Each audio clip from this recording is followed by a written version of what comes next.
Me one last time to break it all down and to show you guys what we thought were some of the top plays this week. And honestly, guys, I don't have much more to say. Just check it out because I think we've got some really incredible clips here. Let's take a look.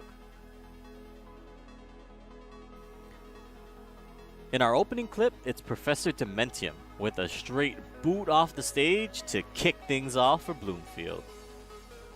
Got himself one. Kick back off stage though. But the air dodge is going to be that Bowser. He'll do it again and he'll also bring himself that down smash so he gets quickly back before that Falcon's able to take any sort of advantage. But well, you're gone. The spikes come through. It's a clean kick to wrap things up, and well, he's got one. He's got one stock for his troubles. Up next, the duo of Donkers and Robeast have some things to say with this beautiful 1-2 combo to close the door on Albany. Hit the intersection, go straight up in the air for Robeast, who's going to work Central Missouri into the offense. Flip reset's a good one. The pass down to Donkers, and he finds the net. A 3-goal deficit in Game 3.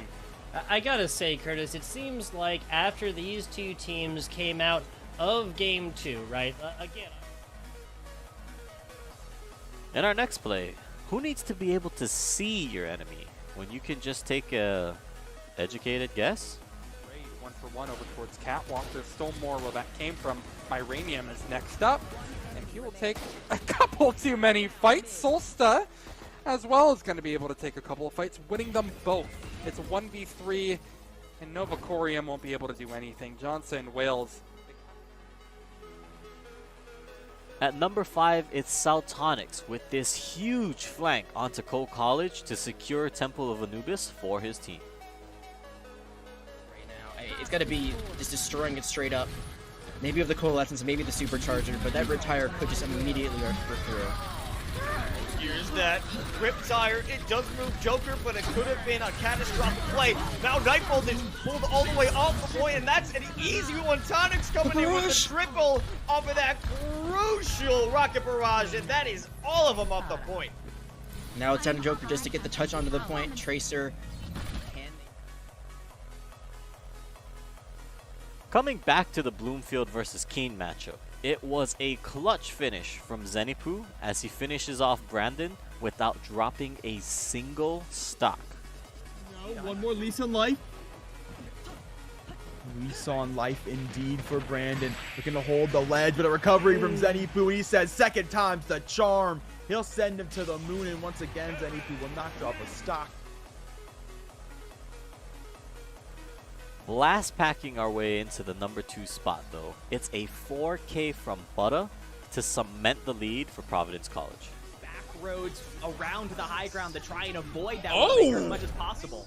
Oh my absolute days! Here was me looking for that Transcendence to counteract the grab, and no, it was just a big fat go button. In comes the pulse bomb, down goes SUNY Poly Wildcats.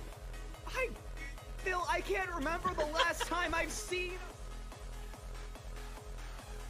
Last packing our way into the number 2 spot though, it's a 4K from Butter to cement the lead for Providence College.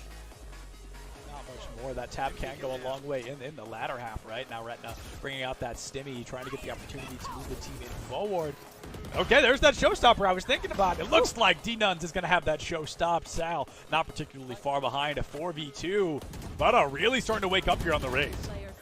Yeah, wow, so impressive. And 4K there, just going straight through the entire team like a bulldozer. Will not stop until all are taken down. And in our top play from the last week of regular season play, it is a nail-biter last-second goal that will keep you guessing until the very end. That leaves their own open. A little bit of high pass. You angle it in, but it's just off the top of the goalpost. Top of the goalpost coming in deep. Matrix able to find something here. The demolition comes through. 7 seconds left for a true game win, but in overtime feeling incredibly likely. But tied out of a wide open goal. No! Orbital, the waffle iron has been flipped, and Farmingdale finds themselves up 4-3. 2 seconds left on the clock. The only hope for Louisville to win this out is with a kickoff goal. They cannot make a single mistake, or they will. And with that, I mean, what more do you guys want me to say? It was a crazy week to wrap things up, but it's really just been a crazy season overall with the addition of Division A and what I personally think is some of the most competitive action here in collegiate esports. I mean, what a season, and there's only much more to come. With the playoffs starting on April 4th, you guys can expect to see a lot more action that will continue all throughout the month, and that will wrap up on the week of April 25th.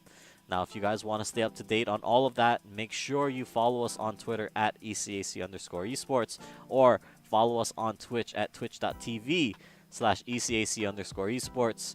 Mondays and Tuesdays, matches will be lighting off at 8 p.m. Eastern. On Wednesdays, it is going to be the doubleheader of Rocket League and Overwatch at 7 p.m. Eastern. So make sure you guys are tuned in. And as for me and the rest of the crew behind the scenes that works on not only just the production, but these highlight videos for you guys, we just want to say thank you for joining us for what has been another incredible season. And we look forward to so much more that we're going to bring you guys in the next school year, in the fall and the spring and beyond. We've got a lot of great things coming, so stick around. Don't go anywhere. Come back right here to this channel, to this Twitter, to this Twitch, to this YouTube, wherever it is you see this. Stay tuned because even more is on the way. Thank you guys once again. I've been K-Tad. It's been a wonderful season, and we'll see you next time.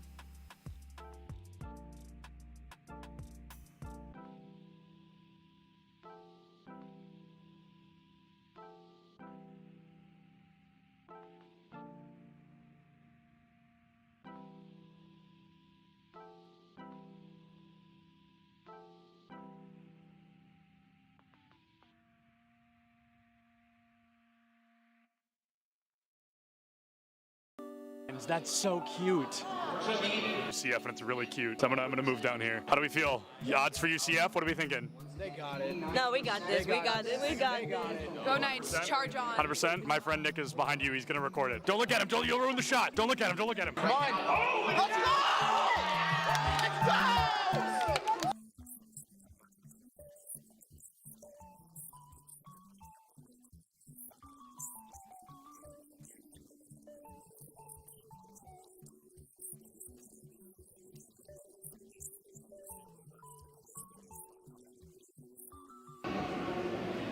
My smile's probably really creepy. I was just being weird. Oh, I love being in the shadows, though. Big shout out to the shadows. We could interview Dilly just because I think he's handsome. You weren't supposed to hear it. Here's the thing about the event. I'm the greatest that's ever lived. Literally true. I know him. I think everyone knows that. I think everyone's aware of that. Hey, do you have a VIP access badge on? I actually have an all access. Oh, an all access. I thought it said VIP access. And that's only available for the best. That's true. He's right. That's a main stage TO right there. If this goes live, I'm suing everybody. It's all right. A video of me, the first clip is me saying, don't put that in. And then it was the first, cut the cameras. Oh, you're recording already? Great. So this is this is Bay State versus UCF. I believe something that we saw yesterday on day one of the tournament, but instead we're gonna have that run back here. I think they're fighting for a spot in Grand Finals. Anarchy, one of the best Greninja players in the United States, currently struggling against a Terry. Terry notorious for that DLC privilege, being a very strong character with some very strong abilities. Greninja, not so much, considered one of the weaker characters in the game. A Falco player, one of the best in the United States, and he just got spiked by a Terry. Same Terry that took out Anarchy literally minutes ago. UCF still up by 2 stocks. This guy is looking to rip this team apart single-handedly. That is, I mean, nuts, to say the very least. Absolutely absurd. That was a disgusting spike. I cannot believe that happened. Will you hold the microphone so I can sign this? Sorry. For context, he's got a fan. He's actually signing something. He's so excited.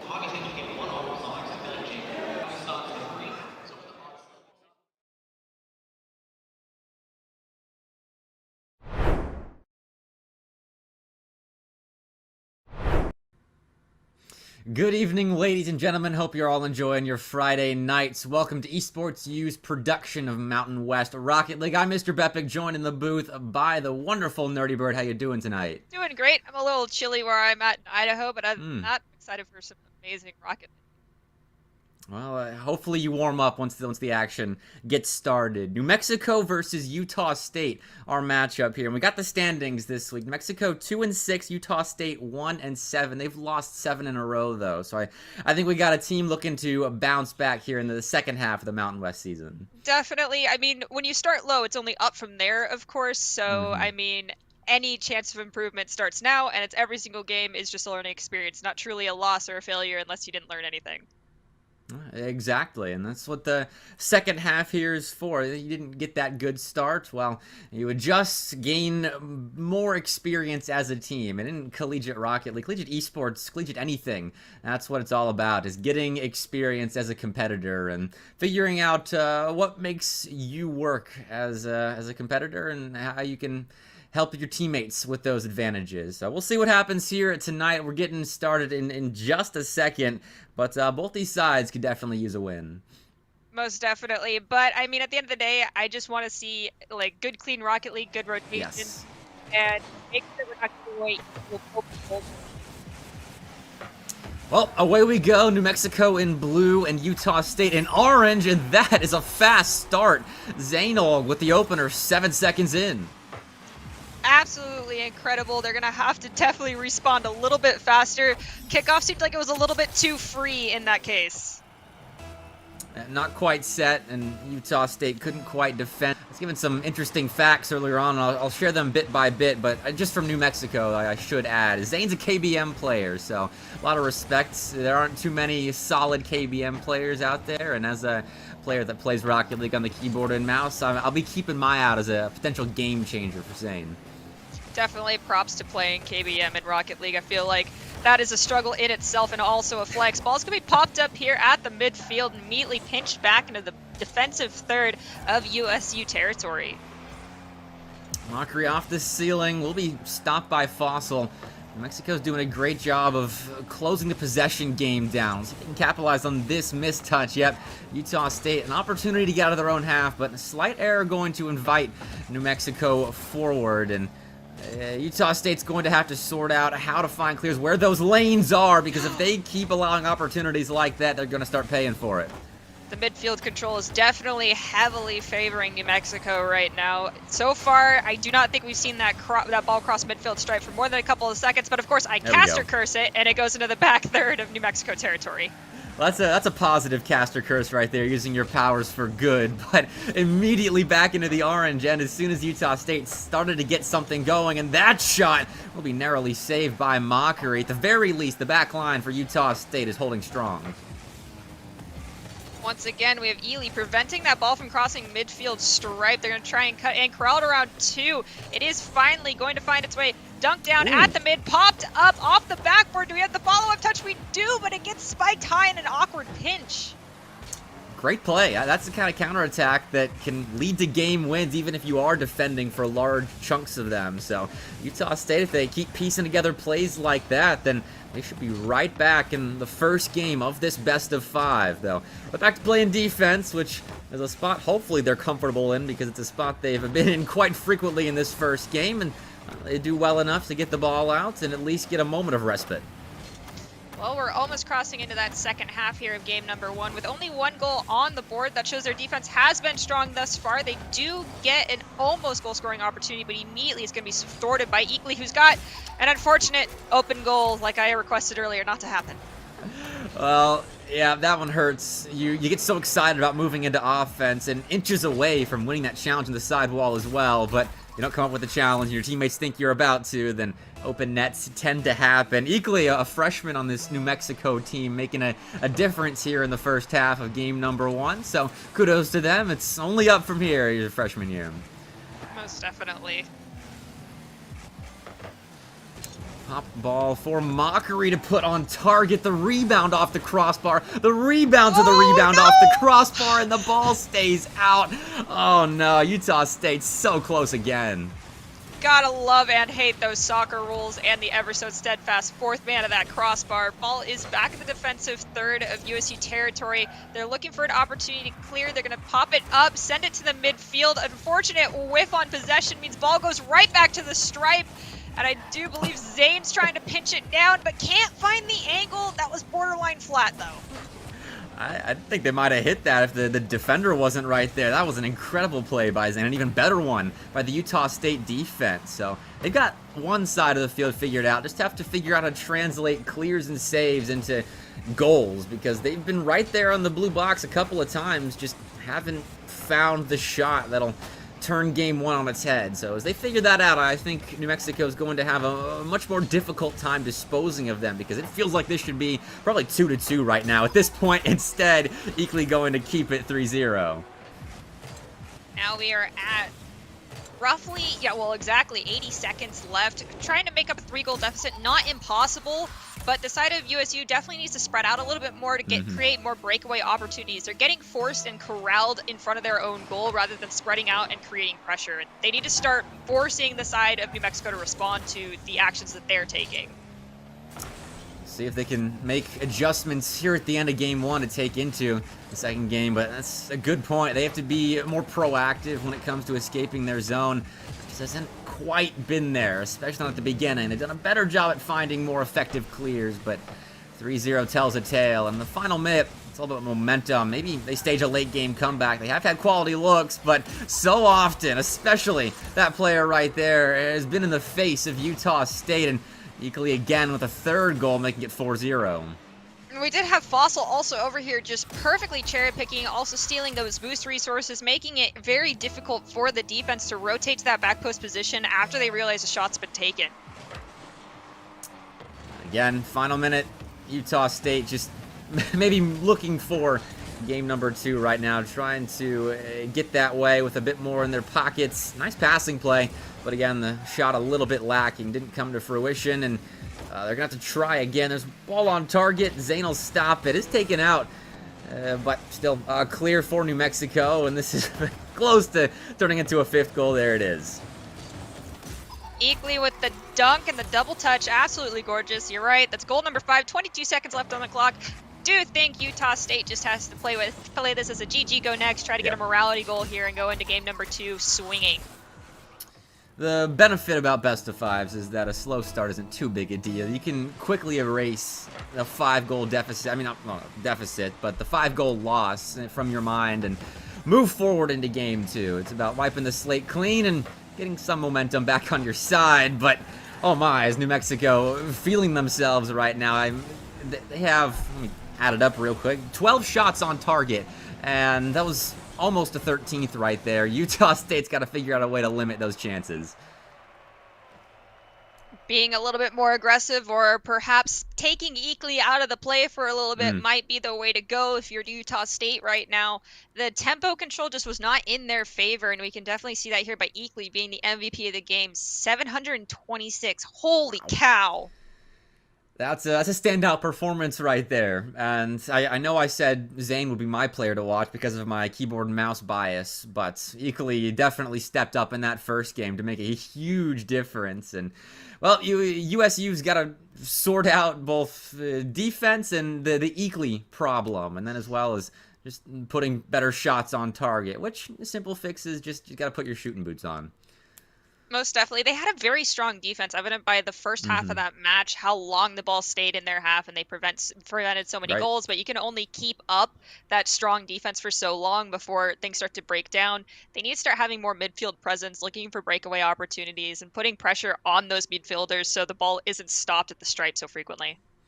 And a reminder that Utah State 1-7 currently. They won their first series in the season and have dropped 7 straight. I mean, they've got a productive offense. Just have to lower the shots a little bit when they're claying them off the crossbar and figure out a way to stop the possession clock for being so in favor of New Mexico. But game 2, a clean slate. Hopefully game 1 not going to wear too much on their mentality. I'd hope not. These are all competitors, and to be a good competitor, you got to quickly forget your shortcomings. Quickly forgive and forget, because sometimes you get frustrated at your teammates. But right there was a beautiful shot on goal, just barely pinched out by the defender. And then we have Mega come in with a follow-up, and that's going to be goal number 1 for Utah State. Easy as that. All they needed was the zeros back on the board and 5 minutes on the clock, and Utah State score immediately. Scrambled that New Mexico defense in the corner with a couple of good challenges won, and 1-0. Utah State finally on the board. Now do it again, Utah State. That's what I request. We got Fossil coming in, doing some beautiful aerial, trying to get the follow-up. It's going to be, you know, it's Eakley again. Eakley wasn't too keen on allowing Utah State much time in their spotlight. I mean, this has been the Eakley show for the last 5 minutes and 26 seconds. No one has really taken them out of the spotlight since. Credit where credit's due. Fossil has definitely been facilitating their teammates quite a bit, but in Fossil's own words, I am boring, so they're not going to be going for the pop-off plays. They're going to be going for the setting up their teammates to look flashy. Yeah, that was Fossil's fun fact. Gave me one for each of the teammates on New Mexico, and that was their fun fact about themselves. So not too worried about their own flashiness, but here we go. Mockery wanted that spotlight back on them, but shut down by the New Mexico defense, and now USU not on the same page there. Clutter in the corner leads to New Mexico's second. We have an attempted just pass to the midfielder, but it may not have been communicated entirely. They zipped past it, and Zane saw it. Not going to let that free moment go by. Definitely not. Again, great capitalization on slight-ish errors on the Utah State side there. Minute in, we've already seen 3 goals, so I think we may see a shootout once again. We saw 5 in the previous one, though, all going New Mexico's way.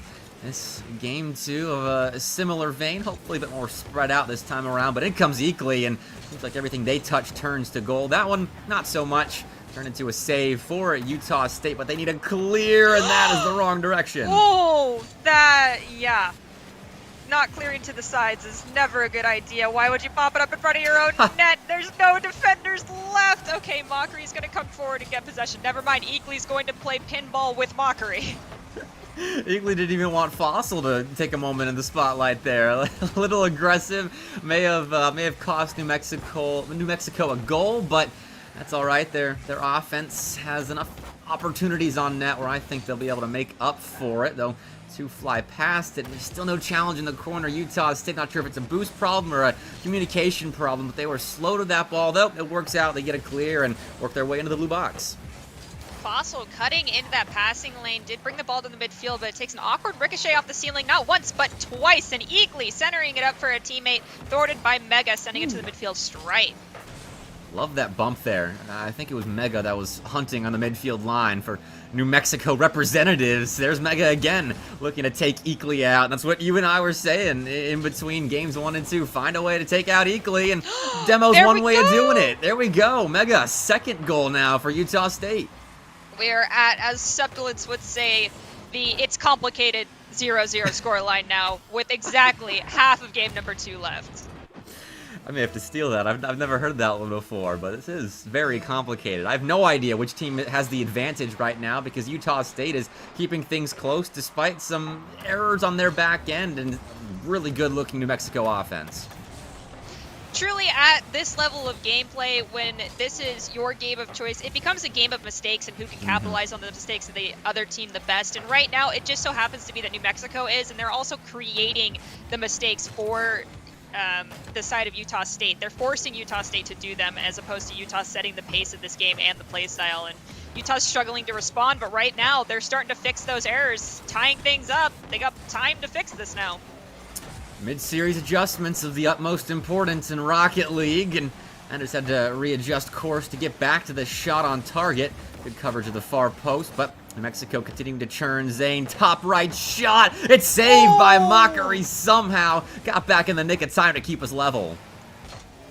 We have a beautiful center up, but there was a double commit from the defense, prevented Fossil shot from going in. A follow-up touch from Zane. Also blocked at the midfield. It's going to be grounded by Fossil, but there's no defenders. Zane trying to race back, does manage to pinch the ball back to the midfield.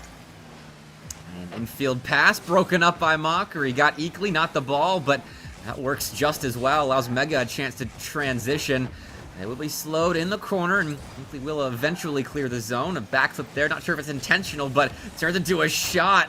Force a save out of Anders, and a much more back and forth game. Mexico still putting quality looks on target, though, and forcing Utah State into some really tough save positions. And that 50-50 goes in favor of New Mexico, but ends up getting grounded and read by Anders.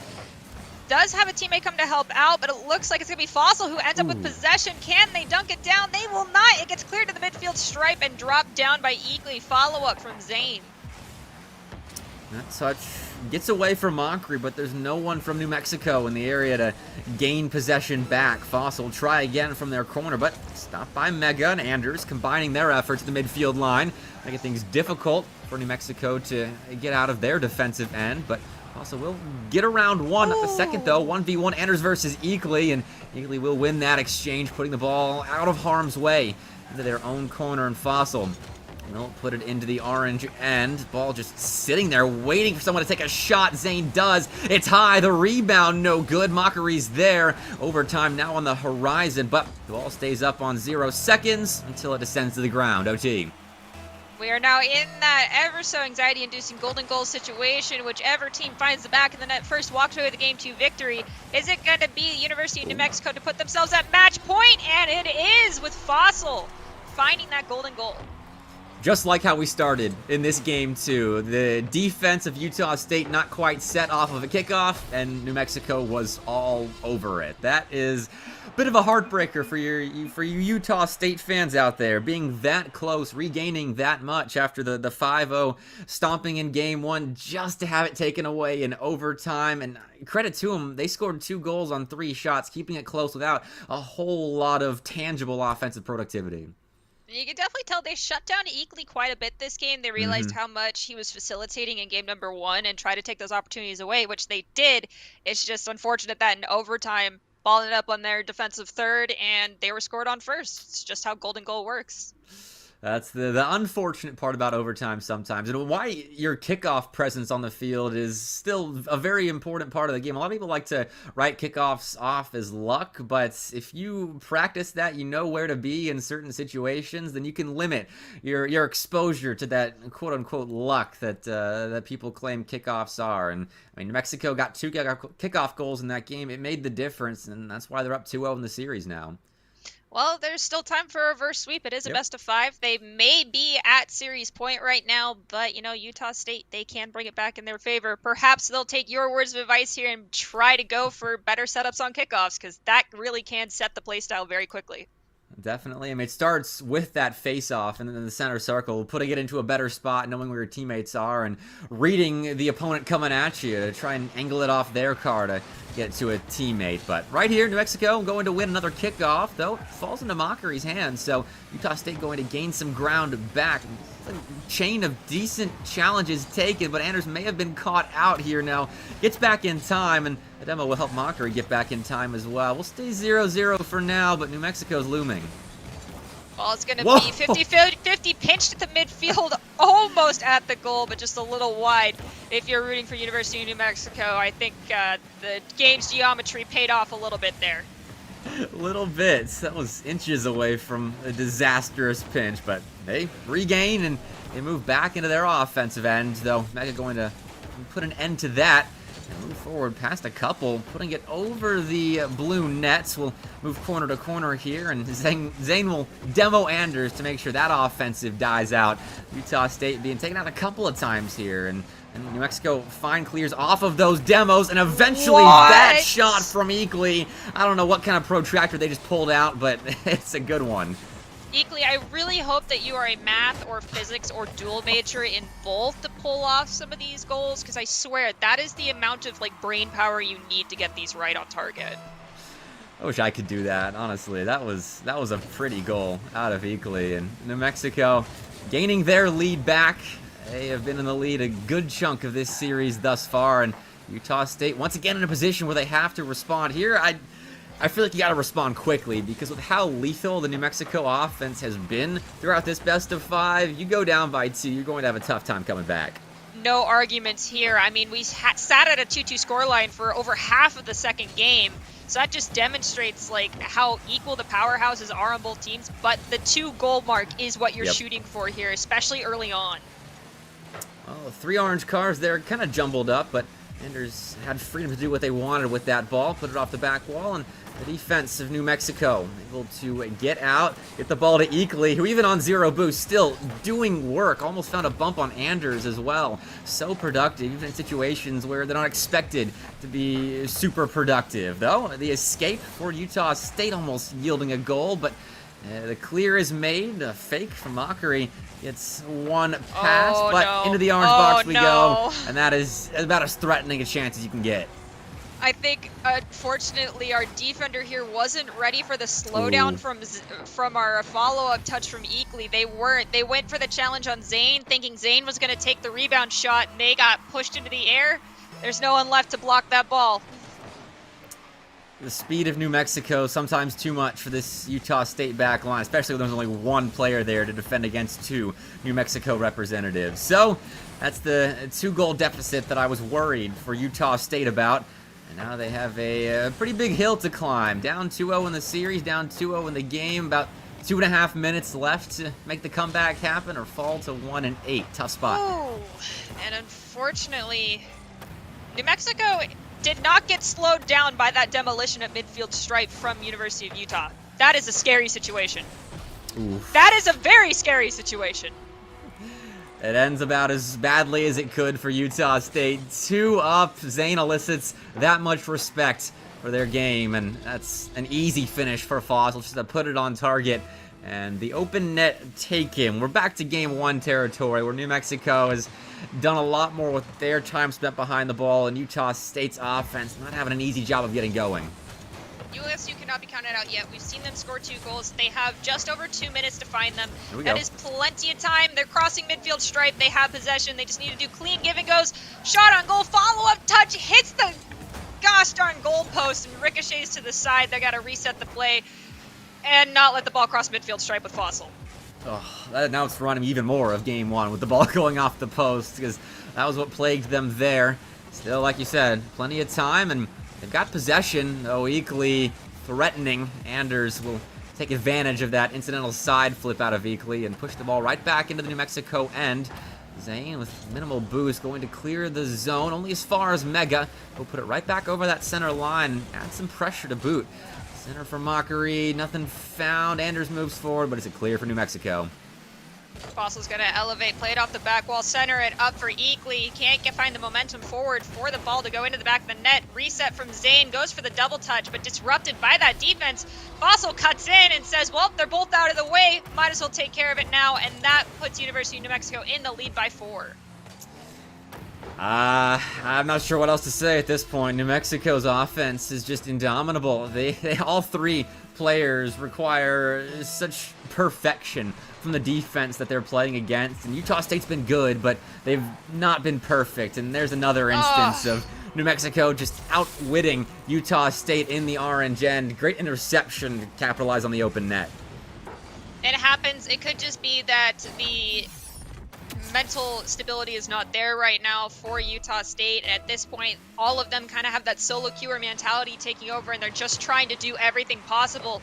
But off kickoff, it did go in their favor. However, double commit allows Eakley to just easily come forward. Touch from Fossil, who tries to get the redirect. It does get cleared by Mega. I do love the chaos, though, that has ensued with Utah State throwing just about everything they possibly can at the New Mexico midfield line, and then eventually, hopefully, the New Mexico goal. But at the moment, we are not there quite yet. Utah State still trying to find their way, find some kind of momentum, but at this point, it feels like we're playing for pride. Just find one for the road, as it's looking very likely that New Mexico will be sweeping. I can't argue with you on that front, but finding one for the road is a huge thing. It's at this point, you're not trying to celebrate a win. You're just trying to celebrate what you were able to accomplish. Game 2, you took it into overtime. That was absolutely amazing going against a team that is only lost 1 game so far. And with that being said, like, look for 1 goal. Look to shut down 1 goal in the next 24 seconds. That's all I ask of Utah State. You got 20 seconds to make something happen, and Anders will be stopped. New Mexico so speedy in the air, though Fossil will misread that play. The pass centered to Mockery, not going to result in a shot just yet, and Zane is back with a pair of touches that'll put this series on ice. New Mexico going to work their way back up the standings. They're currently sitting in 6th. That'll get them in a spot with San Jose State, who we'll see later tonight at 3 wins total. So credit to them. Those are some speedy Rocket League players. All 6 of them, honestly. New Mexico just a little bit of a step above.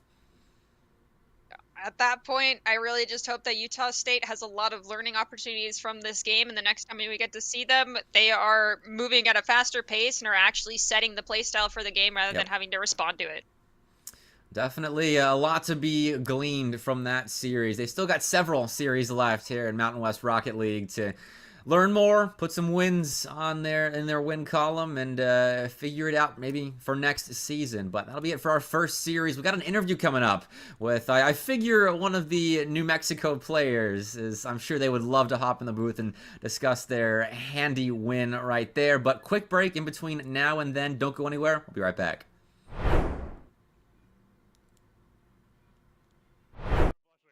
I'm really excited about that. And then he wants a picture. Can you take a picture of us? I said, is it bad? She went, no. I'm gonna go ahead and take that as a yes. Turns out I can't tie a tie sitting down. What do you think is the appropriate face-to-screen ratio for a Valorant player? Face to screen, like how close I sit? Yeah, like how close should a player sit? Personally, I play really, really close. I think it depends on your eyesight, but for me, I like playing close because it helps me focus on my crosshair. Is the value of sitting close, the crosshair being the only thing in your line of sight? Yeah, that's pretty much the main benefit of it. It's so funny how close some of these guys sit. Oh my goodness. What do you think is the healthy face-to-screen distance for a Valorant player? I think it's all kind of personal preference. I guess I would consider myself like pretty close when I play because I like to zone in on my crosshair. It is the second person to say that. It's all about the crosshair. And then what's up with the horizontal keyboard? I don't know, like it just kind of fits like the form when I'm close to monitor. Like I don't know, it might sound cringy, but I like to like be one with my gun, you know? No, bro, I feel it absolutely.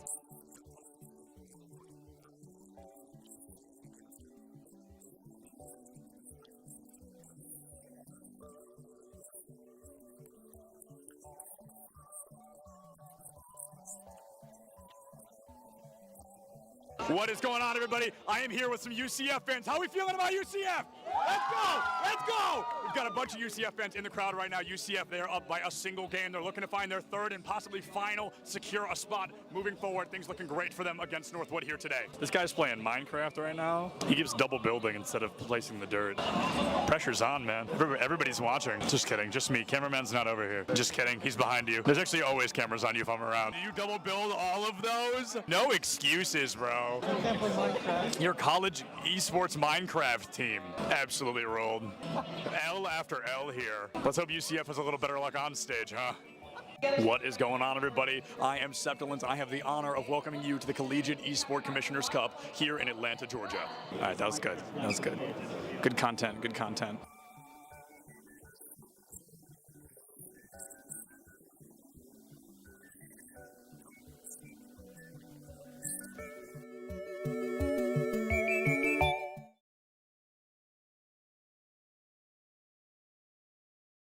My name is Dusty.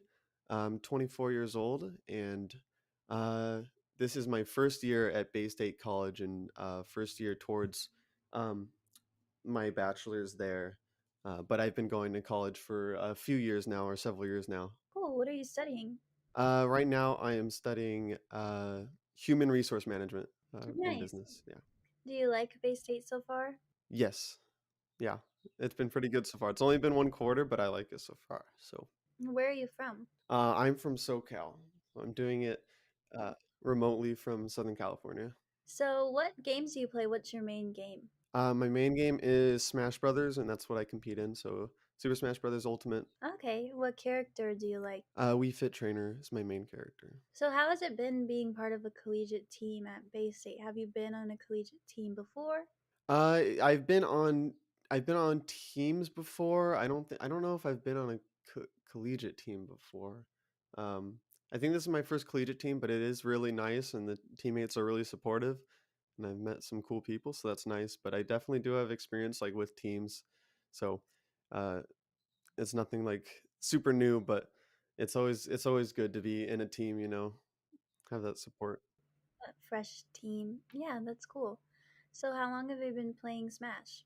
I've been playing Smash for about like 7-ish years now. Well, I've kind of played it since I was like really young, but like competitively, I've played it like 7 years. I played since the release of Smash 4, which was the previous Smash game, and now I've played into Ultimate, so quite a while. What has been your proudest moment since playing Smash? That's hard to say because I've honestly had a lot of good moments. It's just I feel like every other week or every other month I have a new moment where I'm like, wow, that's the best I've ever played, which feels good and makes it, I keep going for stuff like that. But every time I play and I play a tournament set and it feels really good and I feel like I'm playing the best I've ever played, probably each of those consecutive moments. I just had a tournament a couple weekends ago in Las Vegas where I placed ninth out of nearly 400, I think, and I think that was one of the best I've ever played, and that felt really good. So that was a really big accomplishment for me. So you would definitely say over the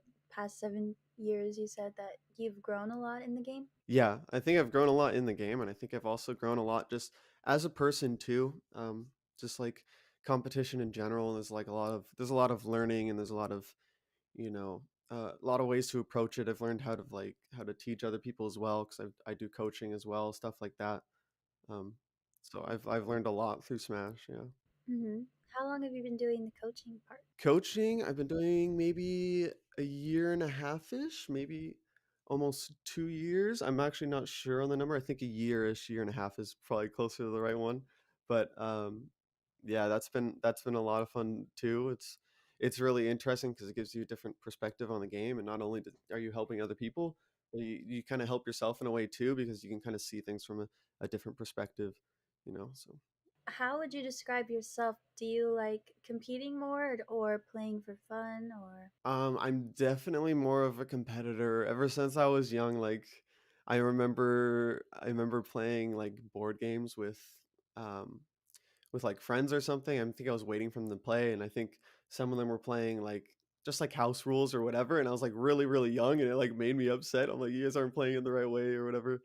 But like I've always been a competitor, but at the same time, like you have to have fun because if you're only a competitor and you're only competing and it's all seriousness, like it's there's like a limit to that. So like you have to have fun. So definitely both, but I definitely lean towards the competitive sides of things. So I like optimizing things and seeing the best thing you can do because it all started out with like uh it all started out with it just being fun because when I was younger, I played different games and I originally just played them for fun and I played them all the time, but I played them so often and I got so good at them to the point where uh, it just started to naturally lean into the competitive side of things. And I was so good to the point where I was like, oh, okay, what can I do to make myself like better and how can I see this as like something I can improve at? So it kind of made like a transition a little bit, but so it's both.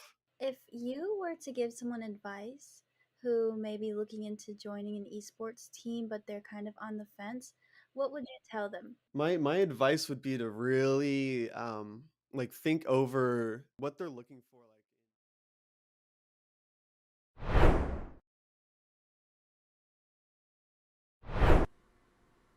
Welcome back to Esports U's production of Mountain West Rocket League. We've got Fossil with us now in the booth of New Mexico, who just swept Utah State. Fossil, how you feeling?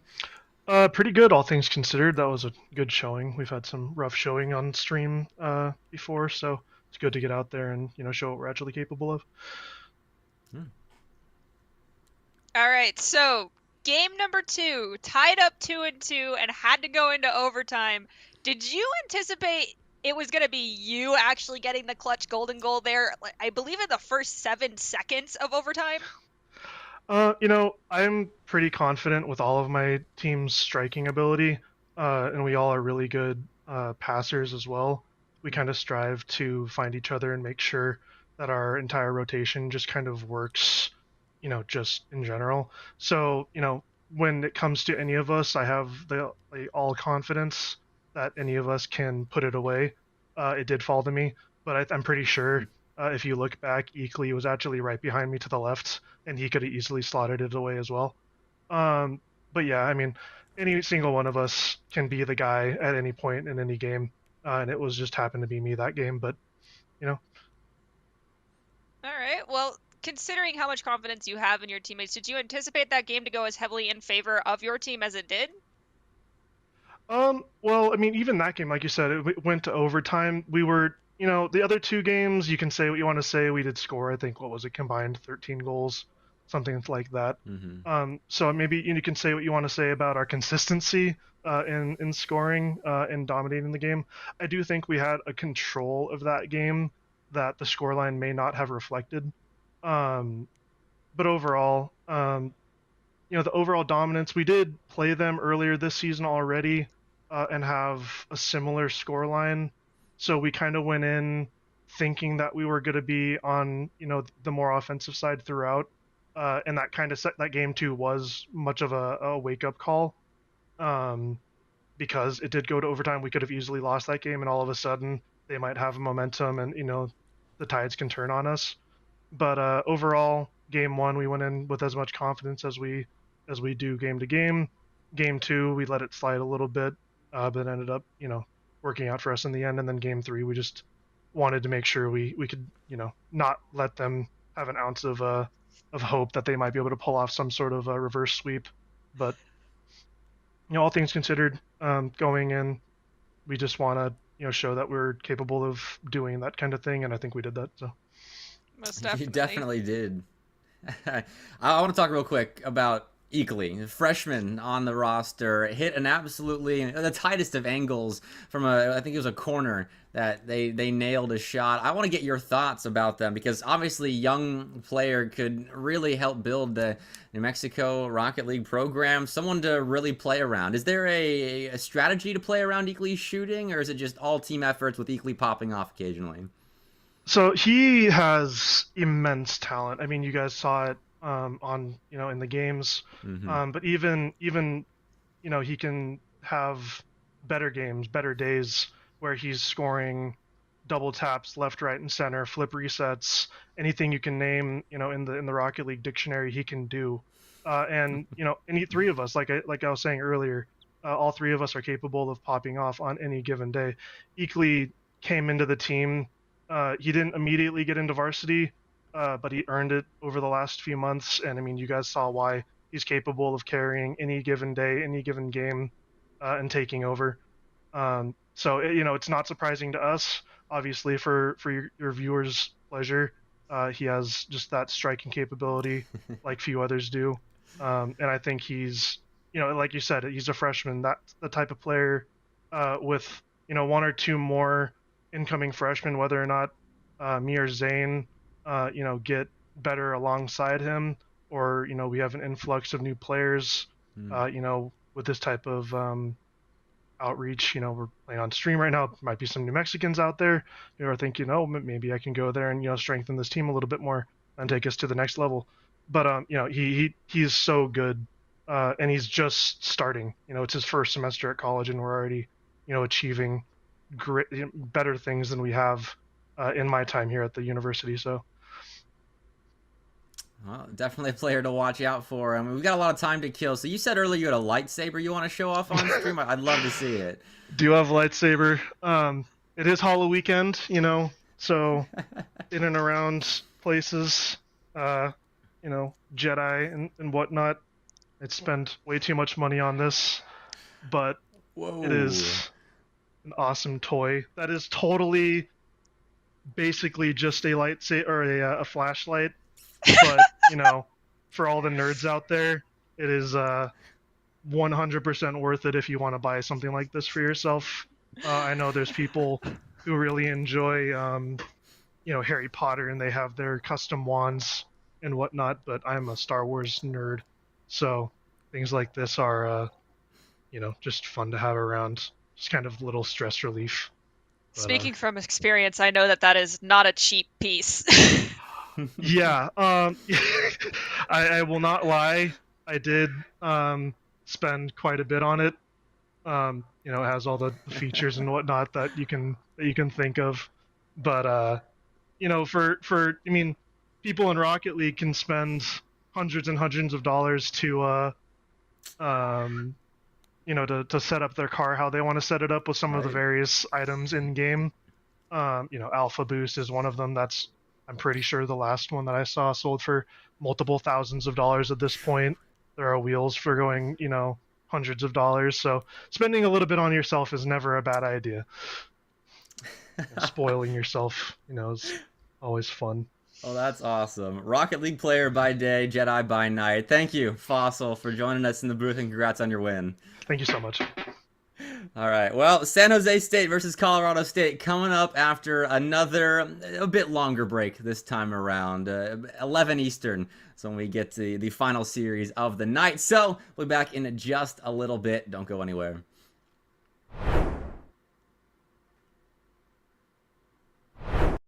What they really want, and just to figure out what they really want, and if it's going to be a good decision, from like a scholarly standpoint and from like a financial standpoint, because there's a lot of things to consider.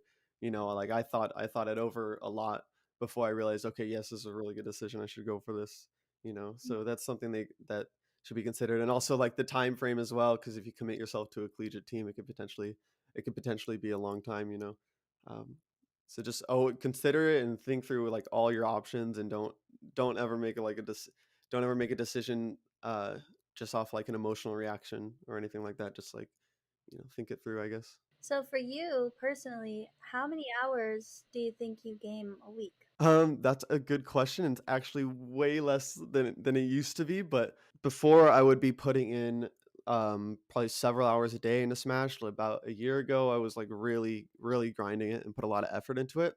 But lately, like my priorities have shifted just a little bit, just because there's other things I need to focus on. Like I started working again recently and stuff like that. So it's taken a little bit of a backseat, but it's always something I focus on. So like even though I'm not necessarily playing all the time right now, I still try to get at least 30 to 60 minutes in a day. But I've been really busy lately, so it hasn't been looking like that lately. But if I'm not doing that, then there's still other stuff that kind of goes into it. Like I do a lot of research on mentality stuff and like stuff like meditation and stuff. So if I'm not gaming or whatever, there's still other things that I feel like is going towards my improvement at the game. Could you expand a little bit on like meditating and how that helps you? Yeah, so with a game like Smash, it can be like really volatile, and one of the reasons why I pursued Smash is because, well, I've always liked it since a young age, but also it's always been like really challenging. Like Smash 4 came out, I'm like, okay, I'm gonna start competing with Smash 4, and I started playing it. For whatever reason, when I started playing it, like I realized that I was getting like frustrated, like I was like kind of getting a little bit angry, and like I anger is something I don't really feel very often. So it was kind of like a challenge for me. I'm like, okay, this is really challenging. This game is really hard. I want to figure out how to do this. Like I want to challenge myself. And that was a lot of reason why I did that in Smash. Just like some other things, like it can be comparable to kind of like chess and tennis in a way, with like mentality aspects. And I used to play tennis in high school, and I was never really like super good at it, but I was really into it whenever I was playing for some reason. And there was a lot of frustration in that too back in high school when I played. So it was figuring out how to manage that frustration, and how to like get it under control and actually channel it into something useful. Because one of my goals is always to be like, I want to be like a calm and collected person when I play. I like, even though I'm an emotional person, I can be an emotional person because I'm passionate and I care a lot about it. But that's kind of where the meditation comes in, because it lets you kind of be more like at one with yourself and your emotions and how you feel, and stuff like that. And also just kind of eases your mind a bit, and it can really help in those situations. Like if you practice meditation and then you're in game and you're playing, and there's a situation where it's like super high tense situation, it can kind of give yourself the advantage, because you might be a lot more calm than your opponent if you do practice stuff like meditation. And it just has a bunch of other benefits as well, because with something like Smash, I try to be like the best I can be in game and like out of game. I think there's a lot of factors that go into it, and I feel like if I improve everything that I can to the best of my ability, then it gives me like the highest chances to win, like in the game. I know you speak about frustration and anger, but what about nerves? Like, do you get nervous? Every now and then I definitely do get a little bit nervous. A lot of the things, like a lot of the my nerves are kind of quelled at this point, because I've been playing for like so long, where it's like if I go to a tournament, and I sit down, it's just me in the game, like it's just me in the match, and that's the goal, and it's just trying to learn and just play what's in front of me. But sometimes there are a little bit of nerves. Like for example, in Vegas, because I'm not very often playing on like big stages. Sometimes it's smaller tournaments, and at Vegas it was a bigger stage and there was a lot more people watching. So it was a bit more of a unique situation that I wasn't always in, and there was a little bit of nerves there, although it was a bit under control. But um, I think I definitely have the nerves mostly under control. And if there's a new situation like the stage one, I feel like just having more experience with that kind of stuff kind of help quells it. And also it's just because there's also other methods too, like telling yourself like uh like self-affirming stuff, I'm this is what I do, this I'm just gonna go up there and play the game and do my best. And telling yourself that kind of stuff helps with nerves a lot too. So As a coach, do you tell those things to the people that you're coaching as well when they're nervous?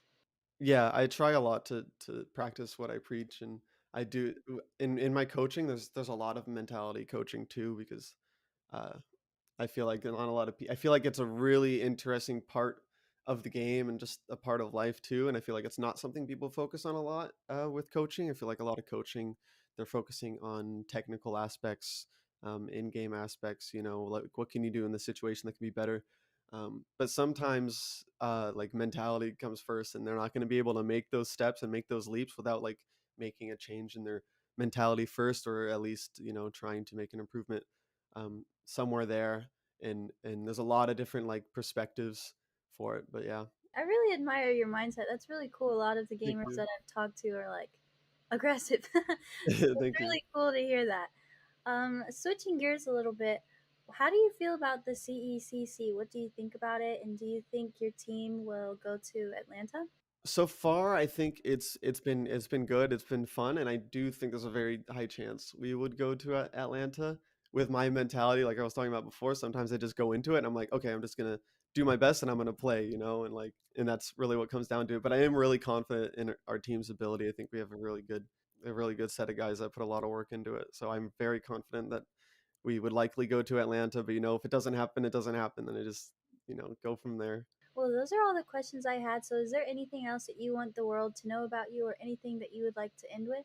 I don't know, for anyone watching, like just try to find like a balance like in life, and try to find like who you are truly, and like follow that passion. Because just for like reference, I worked somewhere for 3 years, and then I felt like I wasn't being called to work there anymore, and like Smash was something I always cared about and always wanted to do. So I quit work, and with the money I had saved up, I pursued Smash for like a year and a half, and like that phase just kind of ended. And I don't regret it. I don't regret it at all. Like I wasn't like making a lot of money through it, but it was something I was passionate about, something I wanted to do. And I'm really glad that I did it, and I hope that other people can consider like following their passions like that, but also with proceeding like with caution, doing what is available to them, and just finding like who they are and what makes them happy, I guess. Thank you so much again for your time and doing this interview with me. I really appreciate it. Okay, thank you for having me.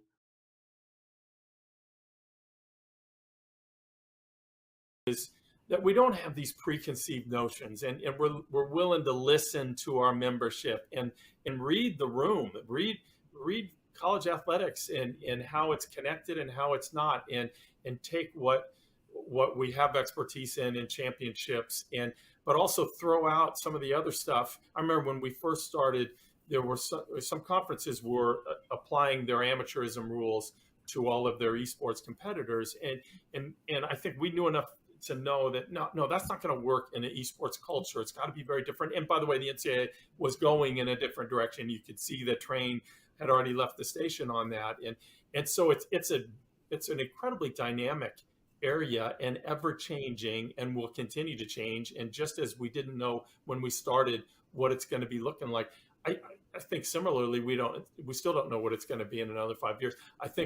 I know enough to know that all of us are still going to have a thriving esports program that's doing a real good service for our members and for our competitors. But we still don't know necessarily what some of that is going to look like, and that's pretty cool about it all. Let me ask you this, because you all are used to dealing with your athletic directors, and each of them are dealing with what's in front of them in their athletic departments. My guess is at least some of your schools are that this is not necessarily operating within the athletic department, and can you talk about how you navigate that in a conference office, and maybe the best way to handle that, or do you have preferences? Do you try to steer them one way or the other? And just talk a little bit about that if you don't mind. Sure. The majority of our schools are not under the athletics umbrella. We have one institution that perhaps by next year will be under the auspices of athletics, but most of them are in other departments across campus. Right. One of the things that has helped us is that we have support from the president's office. And so in order to participate in Mountain West events, you have to have an adult non-student administrator that oversees that, the eSport program. And that's where we get assistance with, eligibility checks and, please complete your roster, things like that. I don't know in the future, and it depends on, who's sitting in the athletics director's chairs, whether or not more esport teams will go under the umbrella of athletics. And I'm kind of indifferent in terms of whether it should, because I don't want esports to go down the road that some conventional sports have gone down with the NCAA. So we have a unique opportunity to kind of craft esports in a way that fits what esports is, as opposed to trying to fit it into a conventional athletics box, so to speak. Right. I think the success of our program and getting participation is exactly that. The fact that we're not tying it in necessarily to athletics and NCAA eligibility. Like Carolyn, we probably have 3 or 4 schools that are under athletics. And I know it puts them in a difficult position sometimes trying to make some decisions. I got a request recently to consider allowing part-time students to participate during this year, because some schools struggle sometimes to fill out all the games that they want to play with us. And we held off on that for now. We defer to the institution and say, what's your policy for those that are under student development or activities? What's your policy for allowing students to participate? And if you certify that they're eligible under your current policies, then that's good for us. I also think, and I was part of some of the conversations early on with the NCAA years ago about the NCAA getting involved as a Division II representative, and I was crossing my fingers that wouldn't happen, just because I think this needs time to grow, and expand. Can I ask a question, because you mentioned part-time enrollment, and one of the things that we've done here is that as a conference, we've just set eligibility standards, full-time enrollment, making progress towards your degree as the institution defines it. Are you guys doing something like that as well? Because we've gotten that part-time enrollment question and we've said no. Yeah, no, I don't think we've gotten that far down the line, Carolyn, to ask for that. I think we kind of put it on the institution, but we do say that the student has to be a full-time. Now, they could be a full-time grad student, but they have to be full-time as from what the institution decides. Yeah, our eligibility requirements are just as simple as can be. You have to be a full-time student in good standing. Yes. And after that, and that's about it. Now I think we wanted as few impediments to getting this thing rolling as possible in the outset. I do think as schools get more competitive, they will start to distrust one another, and that's why we have this 500-page NCAA manual, because schools distrust one another. But we're not there yet.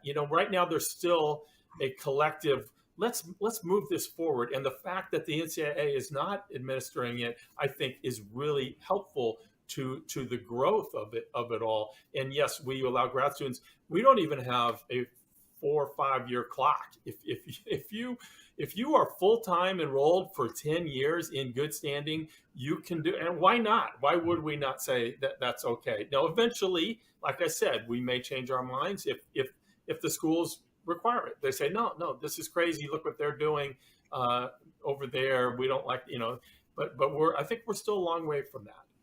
Alex, do you have anything? Yeah, I mean, I echo everything that really Carolyn has said. You're gonna have to forgive me. What was the original question? It's been a minute. I know. I'm sorry. Well, just kind of what you set out to do, and then what maybe the realities of it all. And there's so many other jobs as well that That's can right. translate out of this experience in esports.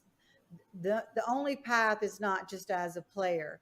I think all of us are representative of jobs in esports, but it mirrors traditional sports in pretty much the same way. You've got, broadcasters, you've got production people, you've got marketing and sales, and now NIL and things like that. But really, esports is kind of a great accelerator for a lot of new businesses that are coming up in the metaverse and Web3, and there's a lot of new technology that is going to be needed. And so these STEM students that are also esports athletes are really the future workforce and leaders of tomorrow. And us, as well as all of our brand partners that we work with, really recognize this.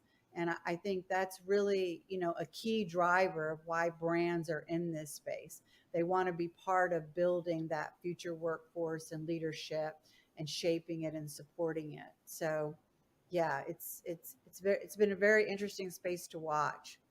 And we offer such a big, we offer such a big counterpart to traditional sports also, because it's a counterpart, but it's also the same, is what I'm trying to say. Because when you're traditional sports and they're done after their 2-a-day workout and they're done after their practice scrim, they're coming home to play Call of Duty and relax and put their feet up and get a drink and play video games. It grows their brain, problem-solving skills, and their hand-eye coordination while they're home. Hand-eye coordination, if you're a football player, massive skill. So it helps build those things while they're off the field. And then for us, vice versa, if you're an esports athlete, one of the errors I had growing up when I was competing in esports is that I was not active enough. I played sports, I competed a little bit, but I wasn't active enough truly when I look at it. So that's one area that esports players can learn from in terms of activity and physical and the marrying of both. People say, oh, sports and esports, video games.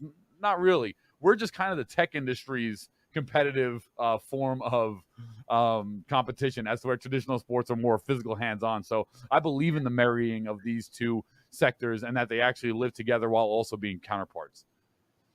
Well, I think then, to speak to something about marrying, right, from traditional to esports, that to me speaks to this whole new thing. At least, again, from you guys, right? You guys have more traditional sports background, right? Paul, Lee, Mike, and all of that. But I think let's talk NIL then, because I think that's something that I think is really interesting. That at least when I heard about it, right, of what we're trying to do with, esports athletes, schools, programs in general.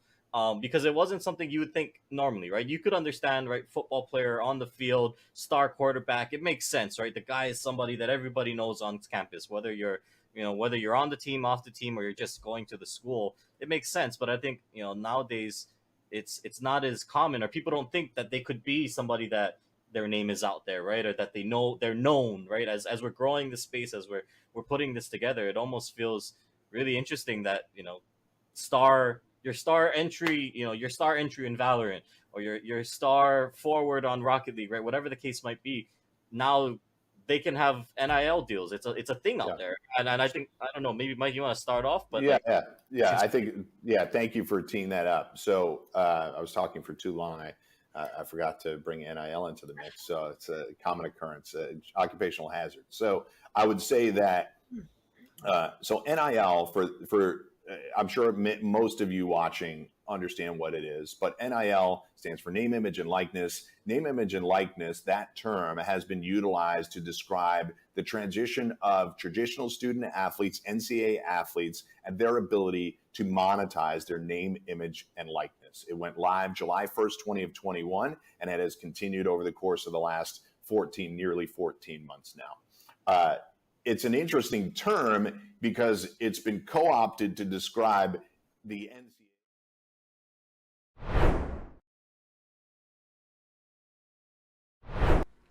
Welcome back to Esports U's production of Mountain West Rocket League. Still Bepic and Nerdy Bird on the call. And Nerdy Bird, we had a very fun interview. Got to see a lightsaber a couple of minutes ago. But now we got to get back to business. San Jose State taking on Colorado State in a pretty important battle at the middle of the table. Yeah, but okay, so we're at the midpoint of the season. This could be either you're at your peak or it's downhill from here or you're on your way up. So, you know, one team could go either direction or you could stay stagnant, I guess, but that's really uncommon when you're kind of at the apex of a season. I feel as though right now these games are extremely important in the sense of it's going to set you up for who you're going to be like really looking out for coming next week, and we're getting extremely close to the end after next week, in my opinion, at least. So it's important, but it's not the end all be all if you mess up, because it could still be up from here if you are that unfortunate team that gets 3-0 swept today. I mean, for both these teams, I believe they've got 4 series after their one tonight to rectify any wrongdoings. But I will throw more numbers at you real quick. San Jose State 3-5 right now, but they're on a 2-series win streak. On the flip side, Colorado State is 4-4, but they've lost 2 in a row. So maybe a bit of momentum factoring into this best of 5 with how close the records are. I'm really hoping this one goes the distance. Are you asking for a full 5-game series with overtime and at least 3 games? That'd be nice. That's a lot of Rocket League. I'm down for it. I'm here for it. Well, we had our producer Coltoon saying moments ago that he was excited this was the final series so we could finally go home and enjoy his weekend. We can't have that happen this early in the night. We got to extend it a little bit longer. Well, here we go. 5 minutes on the clock here in game number 1. It's Johnny's already trying to get something going for San Jose State. This is exactly how we started the last series. The team in blue immediately putting pressure on the orange end, but CSU does find their way out quickly, and they'll put a shot on target. Midfield ends up sending the ball into the back third. Does look like CSU is trying just to get possession off the ground here. They pop it up over 1. They do have a follow-up touch, but it goes into the back third for SJSU, and ball's brought back to the mid, but lost to Shu from CSU. It was a good read by Shu, setting up now a couple of chances, perhaps. Halo has to relinquish that ball into the corner. I think the boost ran out there for CSU, so they'll try again. That's a shot from Toaster. It's coaxed out to the corner again by the defense, but we are going back and forth. This is a very even game number 1. It's offense for a couple of seconds, then defense for a couple of seconds. An immediate clear and possession play, maybe a shot from Halo, but that's not to be. Again, the defense prevails, and Toaster Doggo at the forefront of this counterattack. There's the opener. That was beautiful. Just barely touches it up over the defender. They overcommit on this defensive opportunity. There's no second person there. We even had a follow-up touch if necessary, if the 4th man was coming into play there, that top crossbar. But it worked out cleanly for SJSU.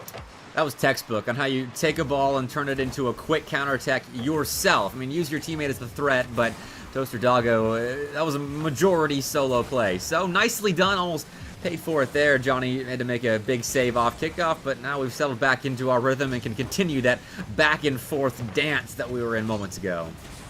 Halo from midfield just beams it forward, takes an awkward ricochet off the ceiling, lands with Shu. No one goes for the challenge against CSU, so they clear it to the back third of SJSU territory, but they cannot get a foothold here. Everyone's kind of just bouncing, and it's Johnny comes in for the clear to the midfield stripe. Still battling at that midfield stripe. Johnny will get a second chance at it. Use all the boost in the tank to try and get something going, but ball will stay in the corner, and this looks like a transition opportunity. It's Shu to spearhead the counterattack. Voltec slowing in the corner, but Shu still gets the center. Johnny up, using a lot of boost to get this ball clear, and they will get it to a teammate, so that boost investment very much worth it. It's SJSU actually putting it center. Johnny, a chance to shoot, no defender in between ball and goal, so Toaster Doggo just playing the possession game, but CSU have been backed up and are playing from their back line. The ball just grazed that top crossbar. It's Johnny looking for an opportunity to play it off the wall, center it to a teammate. We have a demo come out from the midfield. Toaster Doggo elevates 50-50, goes in favor of Super Turtle. Now we got another challenge coming off the wall. It does look like it's going to end up with Voltex. Tries to go for the shot, but it does get flicked wide. Oh, that's a huge bump as Toaster Doggo could have put a lot of pressure on Halo, who was the last player back right there for CSU, but the Bing Goomba Stomp put an end to that opportunity, and it leads to a clear as well for Colorado State. So an important micro play right there on the orange side of the field, and actually could lead to a goal. Now, okay, Voltex going to find the save, but still, I love those small things that teams do to find their way out of defense and put some pressure on their opposition.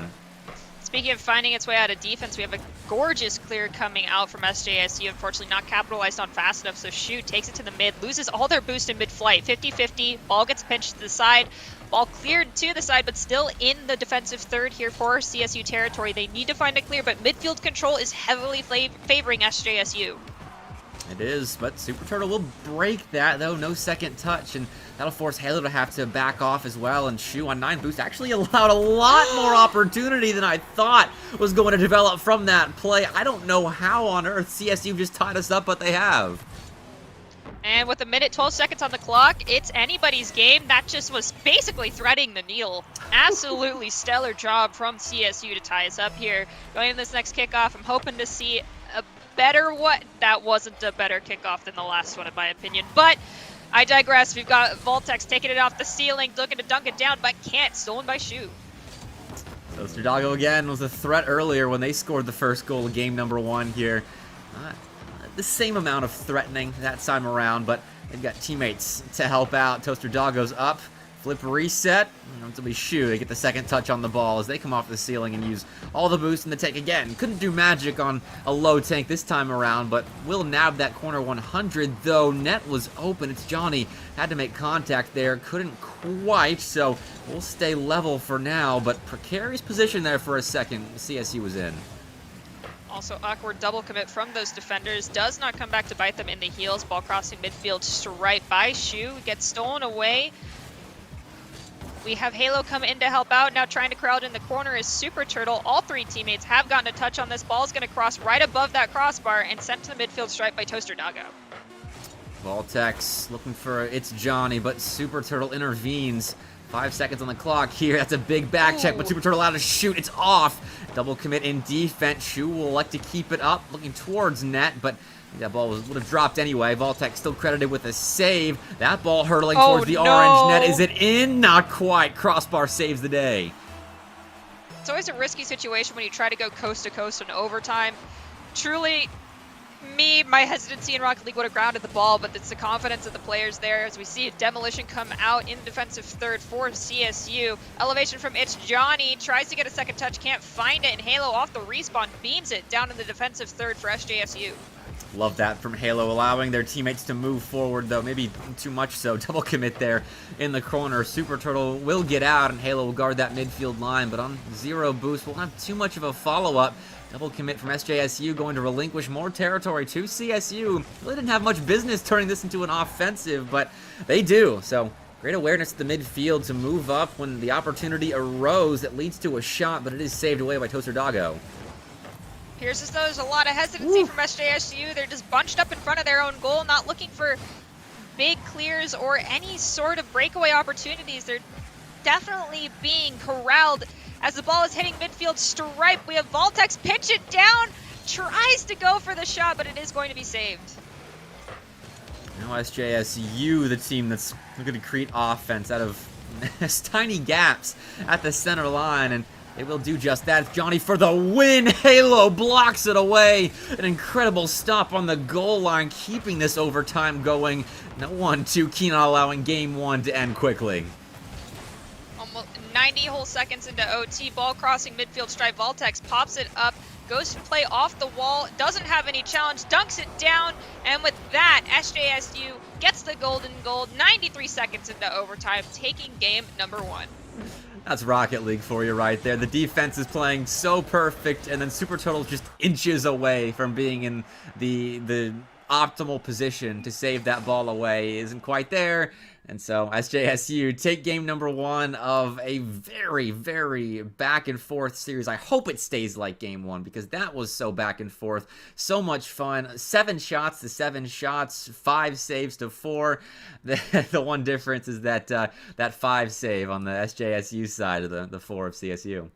I'm truly just hoping to see a little less double commits. It seems, especially near the end, we saw quite a bit of that. And when a team is in that defensive positioning, it's seeming more as though both sides very hesitant to try and make a play. Yep. It's more they are just expecting to find a clear rather than looking to create that situation. More getting in the passing lane, more sitting at the midfield stripe is what I hope to see in this game. I like active Rocket League, not reactive Rocket League. That was fun to watch, though, if you do like chaotic Rocket League. Yes. I'm a big fan of. That was pure chaos. Some of those goals, I was like, how is that going in?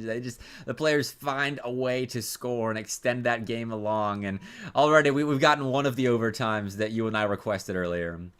One of 3. Now, our poor production, if that comes to fruition, know that while we request it because we always want to put on a good show and want both teams to be going their hardest, I apologize. Well, I requested it for the sake of you. messing with production, so we're on 2 different sides of the coin here.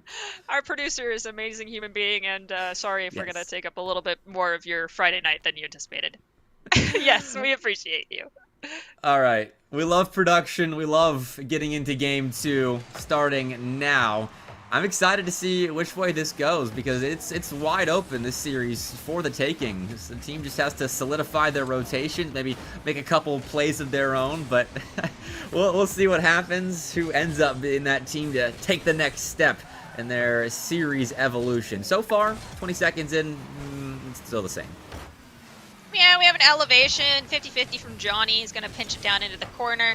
Now, secondary elevation, 50-50 goes in favor of Voltex, and another one from It's Johnny tries to send it to their teammate a little bit too far to the left, and we have a double commit from the defenders go unpunished as Voltex comes in and tries to reset the play. Johnny switching out of that Pele decal now to a sleek dark blue Octane. I wonder if that change is mental thing or just felt like looking a bit different for game number 2. Either way, doesn't translate into a goal or anything there. I would never expect a paint job to do that, but it's defense now for SJSU, and in comes, who was the Halo looking for a shot right there. Here comes Shu, I know that name. They skyrocket that opportunity from a half chance to a goal in the blink of an eye. Defender came forward, got the save, but you can't really rewind yourself in time and go into the back of the net to save the second one. Valiant attempt, nonetheless. We still have roughly 4 minutes left. Plenty of time for SJSU to find a goal for themselves, or CSU to run away with the scoreline and set us into a best-of-3 series. Shu wanted contact with Johnny's Octane, but didn't find it, so Johnny will get out. Nifty extra touch. Well, challenge Shu there, but leads to a shot regardless. Shu tried to get it out, but Toaster Doggo still allowed a shot in the infield. This time it's Voltex, but that shot a little bit outside. Not what the SJSU offense wanted, I'm sure. Instead, it's Johnny has to come flying across the blue box to make a save, and precarious Rocket League at the moment. Second goal potentially on the cards for CSU, but they'll have to wait a second.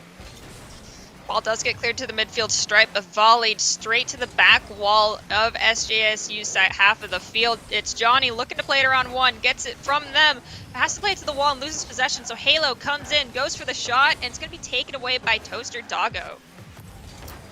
Tried to cut around the ball and grab the corner boost of CSU, but Shu able to secure 100 plus the ball.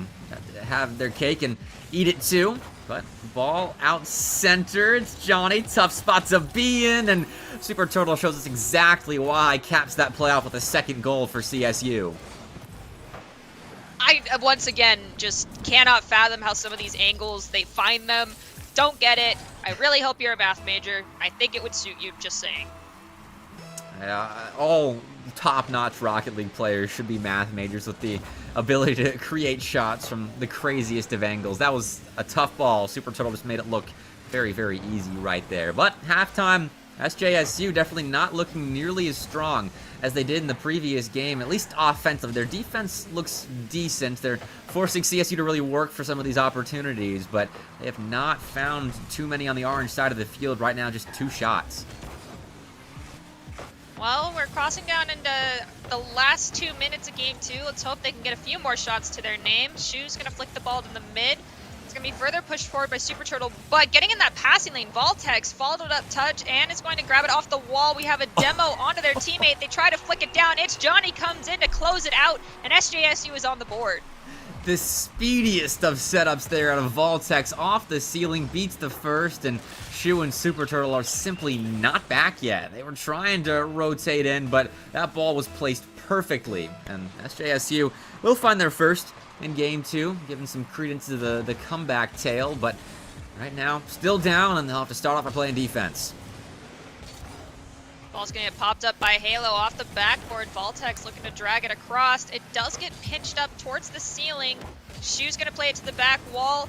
Looked like they're trying to go for a centering opportunity, but Toaster Doggo is going to circumvent all of those attempts, bring the ball to the defensive third of CSU territory. Shu can't get through Voltex, so it's Johnny's able to step up and take a shot, a lofty ball towards net.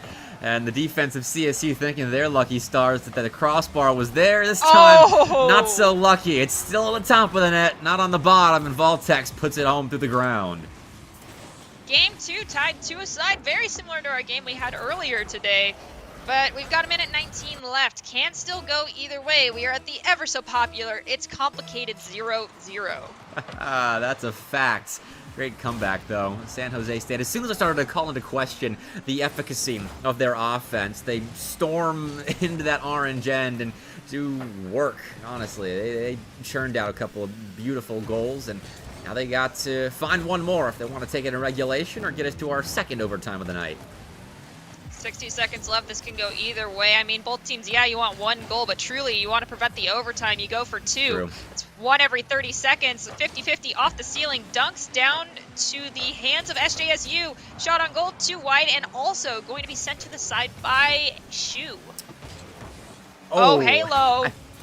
Didn't see Johnny there. I thought that was a goal, so nice job, Johnny, getting back in time to make sure CSU doesn't steal this game out from under the nose of San Jose State, who feel like have flipped the script to your momentum firmly on the side of Colorado State about the first half of this game, and I think the opposite can be said now, where San Jose State has that offensive momentum and speed and efficacy that I was mentioning a second ago. But 10 seconds left, and that's a miss that should result in a goal. That's big. CSU find their third with 10 on the clock.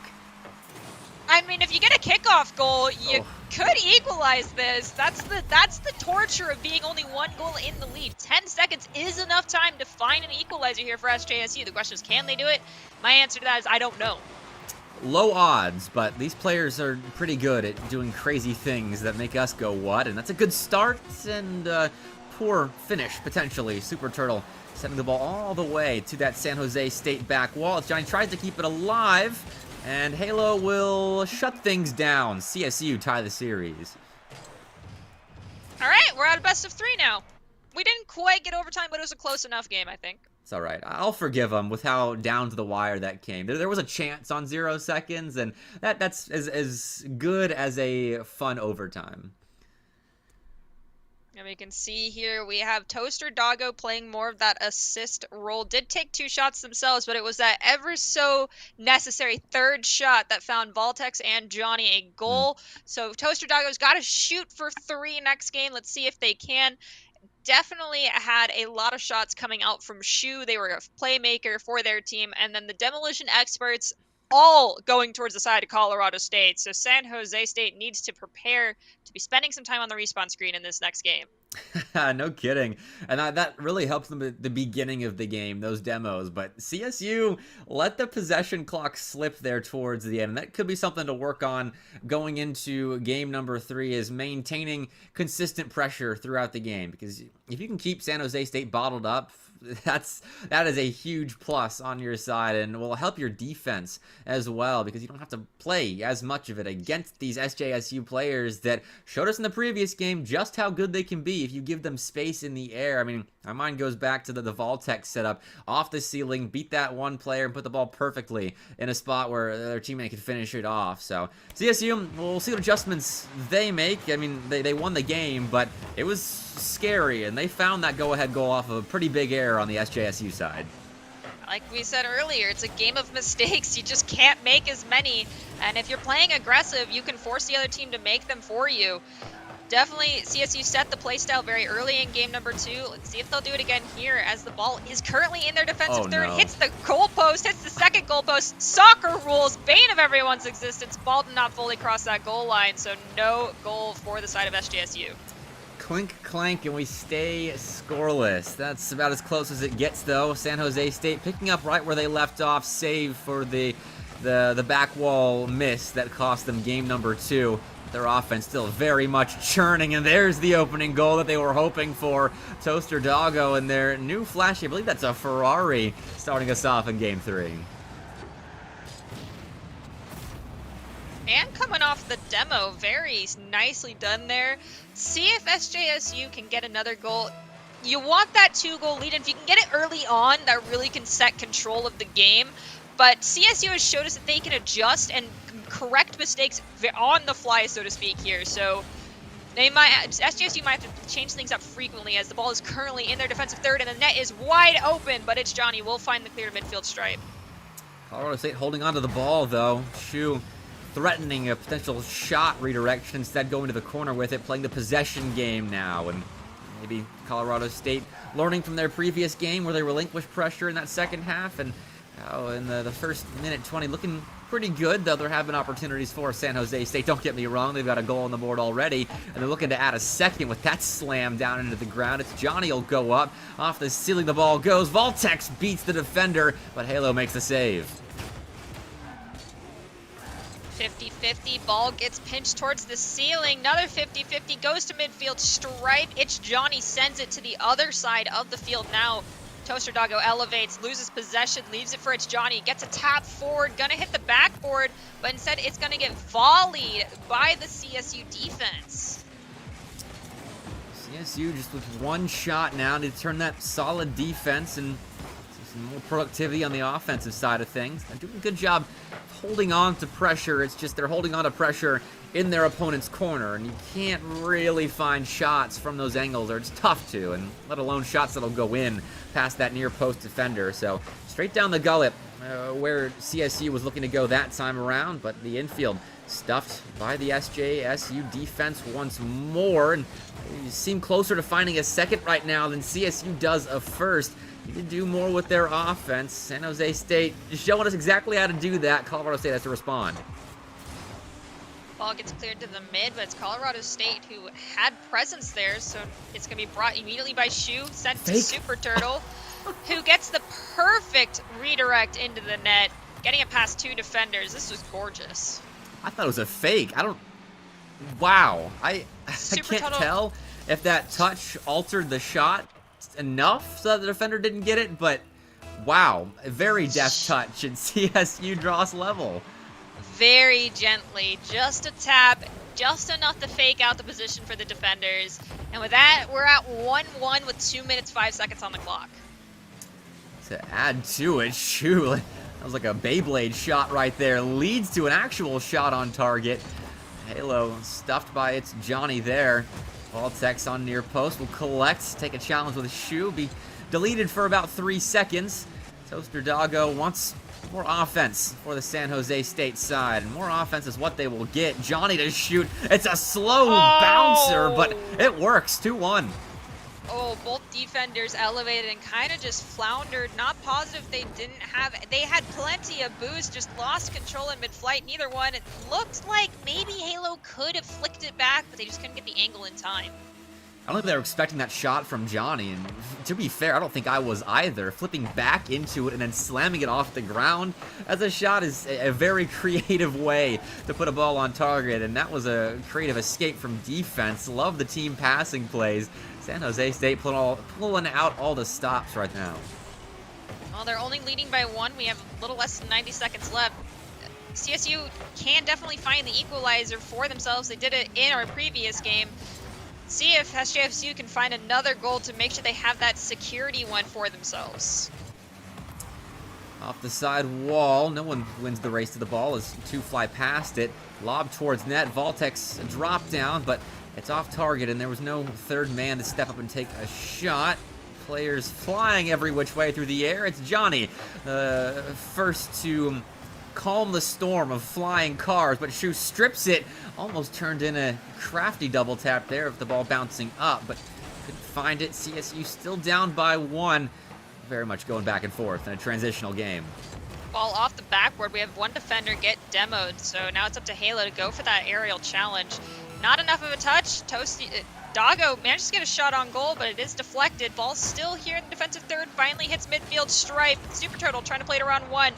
Can't get it past him, so decides to send it to the respawn screen instead. Oh, what a big dunk by Johnny. That'll waste a lot of clock here. CSU, I'm thinking having to go coast to coast, honestly. They start on their back wall. Shu gets them a lot of territory gained. And they won't turn to be Halo that steps up to make a play. It's Johnny bests the entirety of the CSU offense. And SJSU back on the board. No kind of streaking allowed in this series. They'll get one back.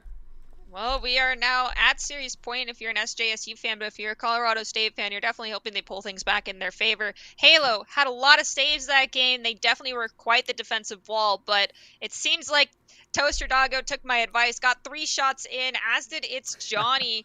Voltex only got 2, but I mean, Voltex, you then were the one who did not get as many shots in, and you were the one who didn't score this time. There's a trend I'm noticing for San Jose State. Let's see if it continues into the next game.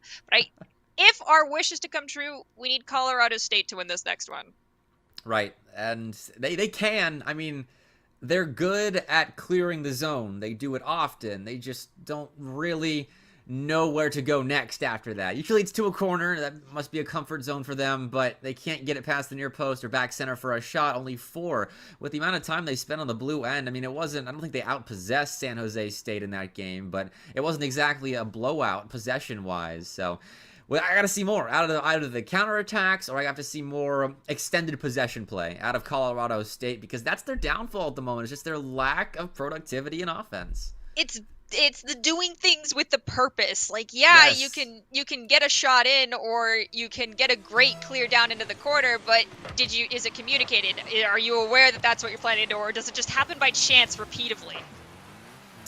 We'll see what they can do in Game 4 to get us to Game 5 and prolong our production staff's weekends just a little bit longer. And starting off, neutral, ball into the blue corner once again. We need advanced statistics to see just how much time we've spent in this corner alone, because it feels like a lot more than a typical series of Rocket League, but these players keep us there. Oh, we have Halo, read the ball well, ground it, but unfortunately wasn't prepared for Itch. Ooh, that was gorgeous. It's too bad, though. You let Shu get a breakaway, and Shu now has 1 goal to their name, and CSU is in the lead by 1. A little aggressive there, San Jose State. Perhaps overconfidence, not sure, but that's a gift going Colorado State's way. Way to capitalize on it. Just be prepared for that ball to leak out and hop on it. Keeping your wheels on the ground to make sure you are there immediately. And one more. Why not? It's 2 open nets now. 1 kickoff. Oh. Okay, so fake out on the kickoff, and Super Turtle is not having any part of that. I get it. Oh. But in the lead by 2 at the 4-minute mark, CSU did something right in their 1-minute break that we gave them. I mean, I didn't notice too much of a change. They just have made the most of 2 San Jose State mistakes that weren't there previously. I don't know what happened, but it feels like the change is more on the San Jose State side. They've got to settle down. Plenty of time to come back from this. I think they came back from a 2-goal deficit earlier, and, well, there's 1 goal out of the 2 they need. That's a quick response. They're returning back to classic Rocket League. I mean, It's Johnny tried to go for a musty, and then that resulted in a coast-to-coast reverse, goal going in favor of CSU. And then we had the attempted fake-out kickoff from Toaster Doggo that resulted in a goal. So they just needed to, give full respect where it's due to CSU and just play it like it's normal Rocket League. No trying to be flashy or cheeky. You got to give it to them, because Shu just got goal number 3 for CSU. Voltex got burned. It's Toaster Doggo turned upfield. It's Johnny was too far out of the play from the previous challenge. That's another open net for Colorado State. We're back to a 2-goal lead. We've seen 4 goals now in the first minute and 10 seconds. I'm not sure what happened in between games 3 and 4, but something changed. This is very active Rocket League. My request No was kidding. granted. One more. That's 5. Now in a minute and 23 seconds. We are playing very, very active Rocket League. Your request indeed has been granted. Let's see how this next kickoff goes. I don't want any more open nets, please, both teams. I know someone of your family or friends is watching. Hopefully they can text that to you or your coach hears this and says it to you. Off kickoff, we have Toaster Doggo trying to get it clear. It's going to be dunked down, sent towards the net, cleared by Voltex at midfield stripe, dies down on momentum. It's Johnny pushing it forward. Attempt to get a shot in. That 4th man coming in clutch for CSU. Halo's down the field to receive this pass. Back center for Super Turtle. Voltex read the play nicely, though. It was creative offense out of CSU. Exactly what we wanted. Johnny, creative, wanted to dunk onto Halo, but couldn't find it. Still in the middle of the play, diving for that ball, but they come up empty. Voltex, center, and doesn't really end up panning out. I don't think Johnny had a whole lot of boost to make that play happen. Instead, CSU pressing forward, had a 2v1, but didn't make the most of it. Now Super Turtle giving up an open net. I gotta watch that again. I think that might have been a case of Super Turtle being turned into a pole cue. Yeah, that forced own goal at the end. But that, I mean, that was a big mistake. They crept forward. I think they thought about attacking Voltex immediately, then realized they were 3rd man. Probably shouldn't do that, but by then it was too late and the net was already open. SJSU has turned on and firing all cylinders now, tying us up 3-aside. We are just now crossing into the second half here of game number 4. SJSU being at series point. If they win this, that's it. There's no more. CSU, though, looking to start this to go in their favor and tie us on both sides. Great defense here from Halo, but they need to start creating a chance to get this ball out of their back third.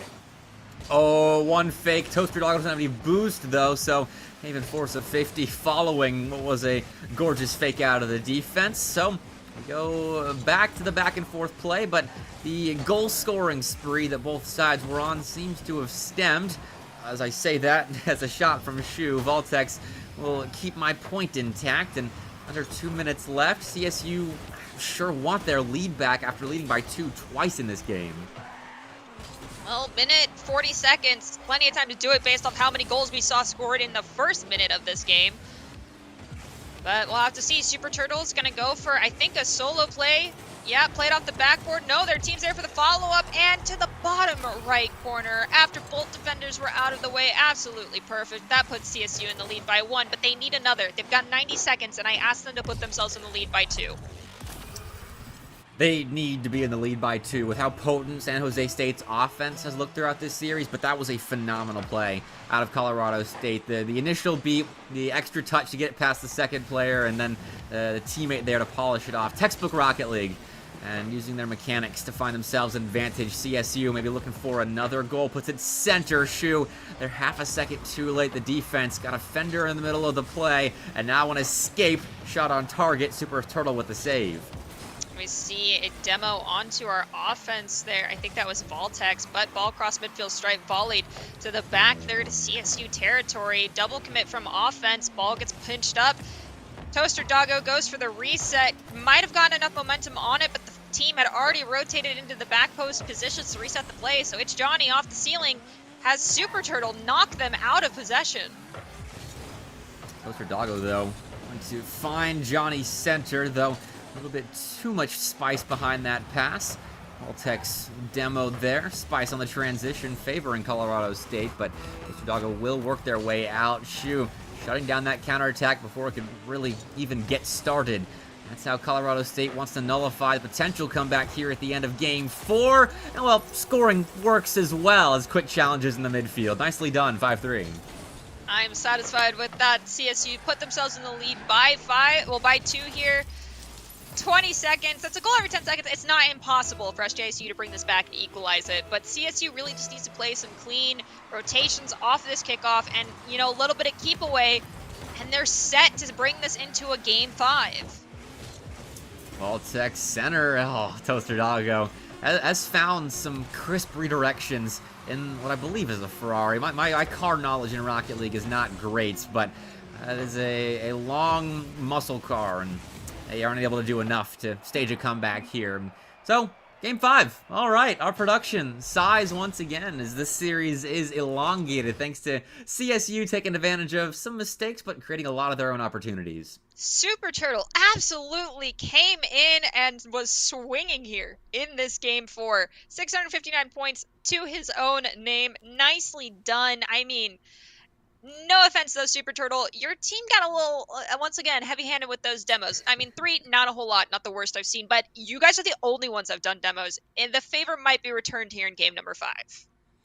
I'm sure San Jose State looking for revenge in that regard, but 100% goal participation definitely puts a target on your back. If you are a Super Turtle, better have an eye in the back of your head as well as the 2 up front, but CSU did a much better job at capitalizing on opportunities. There were some open net opportunities that San Jose State kind of gifted them, but opportunities nonetheless, and it got them to this game 5. Most definitely. And, you know, you're going to make mistakes no matter what. We're all only human. I know that these guys make it look easy, but they still mess up. It's just a matter of limiting those mistakes. And that's, you know, communication, clean rotations. And for the love, please don't try to style on the other team because they're not, they deserve their respect because they're here to play against you. And at both times there was an attempt at that. It was thwarted immediately, did not work out well. So no more. Just do clean Rocket League. San Jose State, I mean, they're 3-5 on the season and still feeling confident enough to go for plays like that. I guess a 2-series win streak will do that for you, but you're right. Just simple Rocket League right off kickoff. It's Johnny doesn't do too much. They just slot it home off of a miss from Halo. Bottom right corner, defender's already out of the way. Other one went to get boost, one went to midfield control. Perfect. That's a good start for San Jose State. We'll see if they can build upon it or if Colorado State's got a response in them. Toaster Doggo, center ball, past Shu. Halo gets the ball sent past them, but no blue car behind it this time around. They'll pinch, sends the rock right into Toaster Doggo. Shot allowed, and Voltec's going to score. That's a clean counterattack out of SJSU. 21 seconds off the clock, and SJSU already put themselves in the lead by 2. Absolutely gorgeous. Now, I want to know if they continue to do this cleanly because they're doing it. This is squeaky clean, sparkly. I like it. Can they get that scoreboard higher? That is the question. Not before Shu does. We'll cut the lead in half. Nice pass from Halo, and we're not allowed to get set off kickoffs, apparently. Nope, never. Not anymore.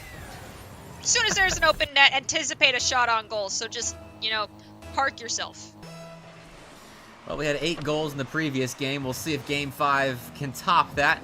We're on pace to average about 30. So if we keep this up, 3 goals every 30 seconds, we'll get to that margin. But till then, we have slowed down. We've got 10 seconds go by without a goal. It's a miracle here in game 5, but we are trending in the direction of an SJSU goal. Thank you, Super Turtle, for slowing things down. 50-50, whiffed on, unfortunately, by Shu. Halo looking for an opportunity to cut in, prevent this play. Instead, it's going to be Super Turtle who comes in, brings it to the back defensive third, SJSU territory, takes the shot, was Shu, but it did get deflected. Now Halo looking for a reset play, but is going to be thwarted by Voltex. Oh, big win for Toaster Doggo. Halo doesn't have any boost, but Shu and Super Turtle will get back to challenge this play in the corner. Halo still required on the goal line. Don't know how. Johnny got it through too, and I don't know how Super Turtle just turned in what didn't look like an open net until it went in. Okay, but just there's just some times where it's like I just gotta be like, all right, okay, so now we're tied. That's just how it is. Yep, and now we're tied 2-2. I don't know how some of these goals are going in. This is absurdity. I'm glad this is the final series of the night because I don't know if my mind could handle much more following this best of 5. And there's still 3.5 minutes left to go, so we'll see what happens next. But the 2-goal advantage once again erased, and we're knotted up. Trying to corral the ball in the corner was It's Johnny. Could not get it away from Shu, who sends it over to the other side of the field. Voltex elevates, pops it up a little higher for It's Johnny, who's going to take a couple touches, dunk it down. Triple commit from the defense goes unpunished. No one was ready for the rebound play there coming from SJSU. If you're going to triple commit, you better get the touch out to the corner or over the midfield line, and Colorado State was able to do that in that instance and transition forward. That net is open. Shu can't get around the ball in time. The rebound, the same dangerous position for SJSU, and Colorado State couldn't quite turn it in. And now Johnny's going to cross midfield stripe, challenged by Shu. Shu's going to pop up, try to get a touch on it. Can't even get their nose. Instead, we're going to have the ball pinched down into the defensive third for SJSU. It's Johnny with possession again. Another pinch. Super Turtle elevates, whiffs it. Instead, it's going to be Voltex who takes the shot. 2 commit there. SJSU had 2 cars on the ceiling. That'll leave Voltex in a lone man position, defending against Shu and Colorado State. Super Turtle can't shoot. Halo can, but the defense was prepared for Halo's attempt on net, though possession will stay with Colorado State for the time being. Just kind of peppering that backboard, waiting for a defensive mistake, which will not arise. So clear found for SJSU, and they'll look to take the lead now. It's Johnny, steals the ball away from Shu. Shu instead decides to take out the midfield. Toaster Doggo looks for a shot, can't find the follow-up touch. Johnny trying to reset the play. Instead, now they and Voltex are chasing back towards their defensive third. Voltex keeping the ball close, only has 1 drop of boost in Oh, their tank, no. but still wins the 50, and that allows time for Johnny to move forward. Now look for Halo on the bump play, makes contact, but the defense will recover. SJSU didn't have the ball in a perfect spot to shoot on, so they will have to retreat this time around, but 70 seconds left, still very much a back and forth, tied up game. This is all the game 5 you could ask for. Maybe we'll see an overtime, but maybe we'll see Shu clutch it. Nope, we're going to see that 4th man come in clutch for SJSU, prevent goal number 3 for CSU. Ball still in their defensive third, though. Finally, SJSU finds the opportunity to get it across midfield stripe, but Super Turtle volleys it into the defensive third. Yet again, it's in the blue half of the field. Doggo faked it past one. Johnny 50s it past another. Doggo down the field. Johnny the same. The tandem moving down the field with pace, but it's Voltex that comes in, and actually that 50 lost. So CSU allowed some agency down the field. It's Johnny though. Perfect first touch, second and third. 4th might be a flip reset, but couldn't get there with the 11 boost in the tank they had. Final 20 seconds now, and we're in crunch time. Ball kind of losing momentum, but Voltex cuts in, beams it to the back of the net. SJSU leading by 1. CSU has 11 seconds to respond to this perfectly timed goal and pushing the defender out of the way. I did not get the name card of who that was, but that's how you play aggressive mechanical Rocket League. That was perfectly timed, and now 0-second play needs to get started here. Super Turtle maybe interrupting Shu's attempt on net. 2 commit there. Don't quote with contact, and Colorado State not quite ready for it. 5-game win for San Jose State. That was an impressive display of resilience all throughout that series because there was a lot of stop and start. It was tough to develop a rhythm with the back and forth nature of that game. Yeah, but eventually SJSU found it. They come out on top in a full 5-game series this late at night. I commend them, but I know gamers, most of them are night owls anyway, so the time of day in this case doesn't matter as much. It's not like it is, not yet sun up dawn.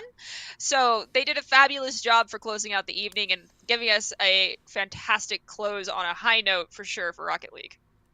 That was a very fun series to watch. Fast-paced, back and forth, game 5, down to the wire.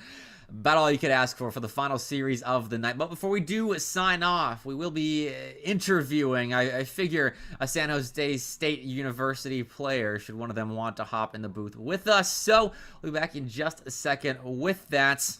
Don't go anywhere.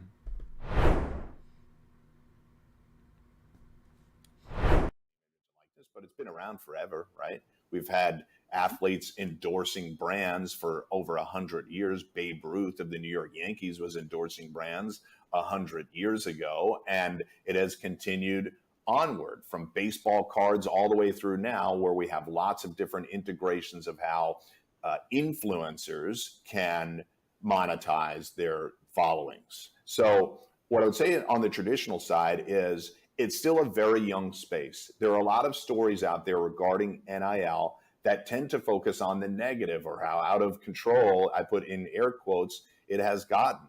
But there is still a burgeoning marketplace for many more student athletes that are involved. About 17% of NCAA athletes are currently involved in NIL, but 65% more than that want to get involved and are curious how to get started. On the flip side, brands are challenged with a few different things in the space. There are 10,000 professional athletes in the United States. Once July 1st, 2021 hit, and you dump every NCAA athlete into that space, that's another 500,000. So brands that maybe didn't have a dedicated athlete strategy when there were 10,000 now have 500,000 plus that 10,000 to figure out how to activate who they are. That's a lot. I understand brands' hesitancy in some instances, but I can tell you that companies like us are on a daily basis educating brands and student athletes as to the software you can use, the types of activations you can get involved in, and how to utilize your followings, or if you don't have to or want to be a social media star, other ways in which you can monetize it. Now, I know I described that under the umbrella of the NCAA, but I see it as being no different in esports. I think there are massive opportunities for people with followings to be able to use that and connect with brands. I think a company like us can help you to do that. And then beyond that, we can make sure that those transactions are safe for you. I think there are opportunities, not just at the individual competitor level, but at the program level to have a sponsorship go to that. I'm sure some of you out there listening and watching already have deals like that in place, but I think we can continue to enhance, augment those deals and make them more comprehensive and make them, first of all, I think product deals are perfectly fine, but I think we can get beyond that and grow some of these deals to a greater extent. Paulie, thoughts on that? Yeah, what you said is right. So I'll put it in for layman's terms here for just the esports players, because I talked to so many of our athletes that compete in our CECC series that are currently still in college. And basically, when Mike Blewett says NIL, what he's referring to is just very simple. If a brand or any sort of anyone wants to use your school's name or your brand or anything with you, there is a deal for you that can be put in place, whether it's product deal, whether it's a paid endorsement.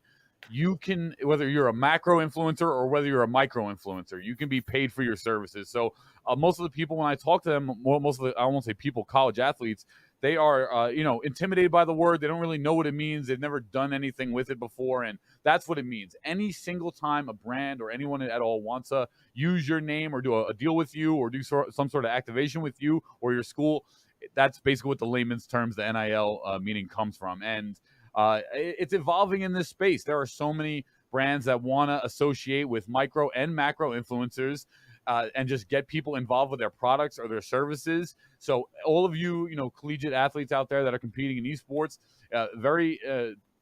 not only are we trying to broker those deals, but also keep your eyes, ears open, and don't be shy or scared to take these deals, because that's what I've heard the most, is that most of the time they're just scared to take them. They don't know what they are. They don't know if they're locking themselves into some agreement or terms that they're like going to give their name away or something too. So this is a really important space, and it's how you're all going to physically make money and build your brands along with company brands. So it's really important to learn. And my advice is to just get your feet wet. Don't worry about shying away. Read the contracts and take some of these deals, because growing your own brand is the future of what our industry is going to be, in my opinion. Exactly. And if you follow in the pro space, you'll see that the pro teams are not only focusing on competitive play, but a lot of them are focusing on their brand and their cultural importance in the space. And so, one of the things that we do also is help athletes build their brand, build their following. And that's part of what Paulie and Kyler are doing on their side when we do this behind the scenes training. And so, building your brand, this is a creator economy. Anybody and everybody can be anything they want to be. And so we just really want to be the conduit that supports that across the board. Absolutely. Absolutely. Yeah, I think so. With that said, thank you everyone for I think like great insights in terms of for any of you that were watching this and maybe had questions about what is Esports U, what is CSMG, who are they, what are they doing, what are our plans, right? Well, we know we kind of tried to make a bigger splash in the spring and we're excited to bring more stuff with you guys for the next year. But I think maybe as we close out here, I know we're slowly approaching on time then, but maybe let's go around the room with everyone here of just what's one thing that we're all excited for this next upcoming year. I know we touched on our plans and a lot of things, but if anyone had to speak, if you had to speak to just one thing of just what has you excited for us as a company, for us as the collegiate or college esports space, right? What's one thing that has all of you guys excited? And maybe we'll start with Mike since our traditional sports guy, and we'll let Mike speak first. Sure. So I would say many things on the traditional side, but I'll focus on esports. And I'd say the thing that I'm most excited about going forward is after yet another year of us doing a round of events, I'm excited that more schools will understand exactly what we're doing with our regional events and culminating in CECC and getting more schools involved. I think schools will be more excited to compete in our events because we've established it over the course of a year, and I welcome any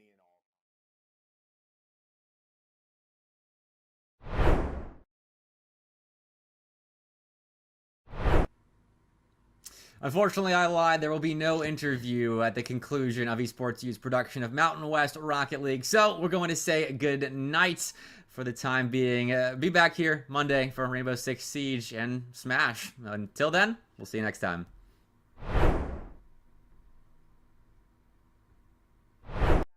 Like the schools and conferences, Mike, that's amazing. And that's so exciting.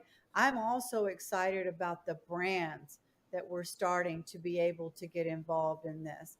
In our Commissioner's Cup in last May, we had over 14 brands, blue chip brands participating in our event. Barbasol, Microsoft, CDW, Morgan Stanley, New Street, Air Force. And so I think brands are really starting to get excited about being involved in college esports, and we're offering them a platform that not only gives them, a big event, a big yearly event, but also regular daily programming where they can have exposure in front of this audience that they want to build affinity for with their brand. So I'm super excited about seeing the brands get on board and help grow the space along with us. A rising tide lifts all boats. And I think that's probably one of our mottos here at CSMG and Esports U. We're growing our brand, but at the same time, we're also really growing the college esports space as a whole. And that's our goal, for it to be a healthy ecosystem for all parties involved.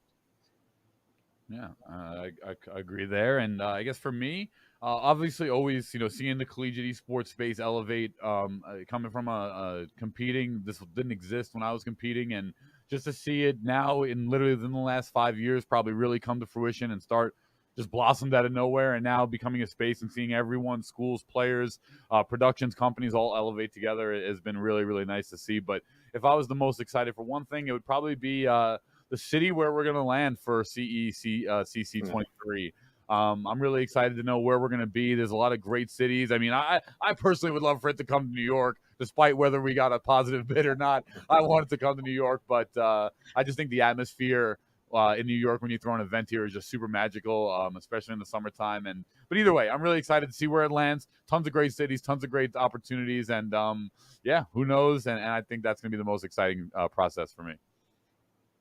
Absolutely. I won't speak to anything. I think I'm filling Paulie's job on this one because Paulie's more a panelist than this one. So, normally Paulie's the host, and I don't know. I think me personally, I'll just say something real quick. I'm just excited to keep telling your stories.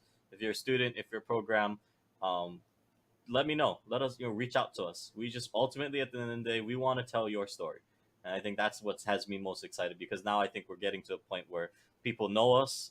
People, I hope you guys trust us, and and we just want to keep expanding and growing the space. So with that, Paulie, I won't make you do the weird thing where you got to toss to yourself, unless you want to do that. I don't know. Actually, you might have a funny way of doing this. All right.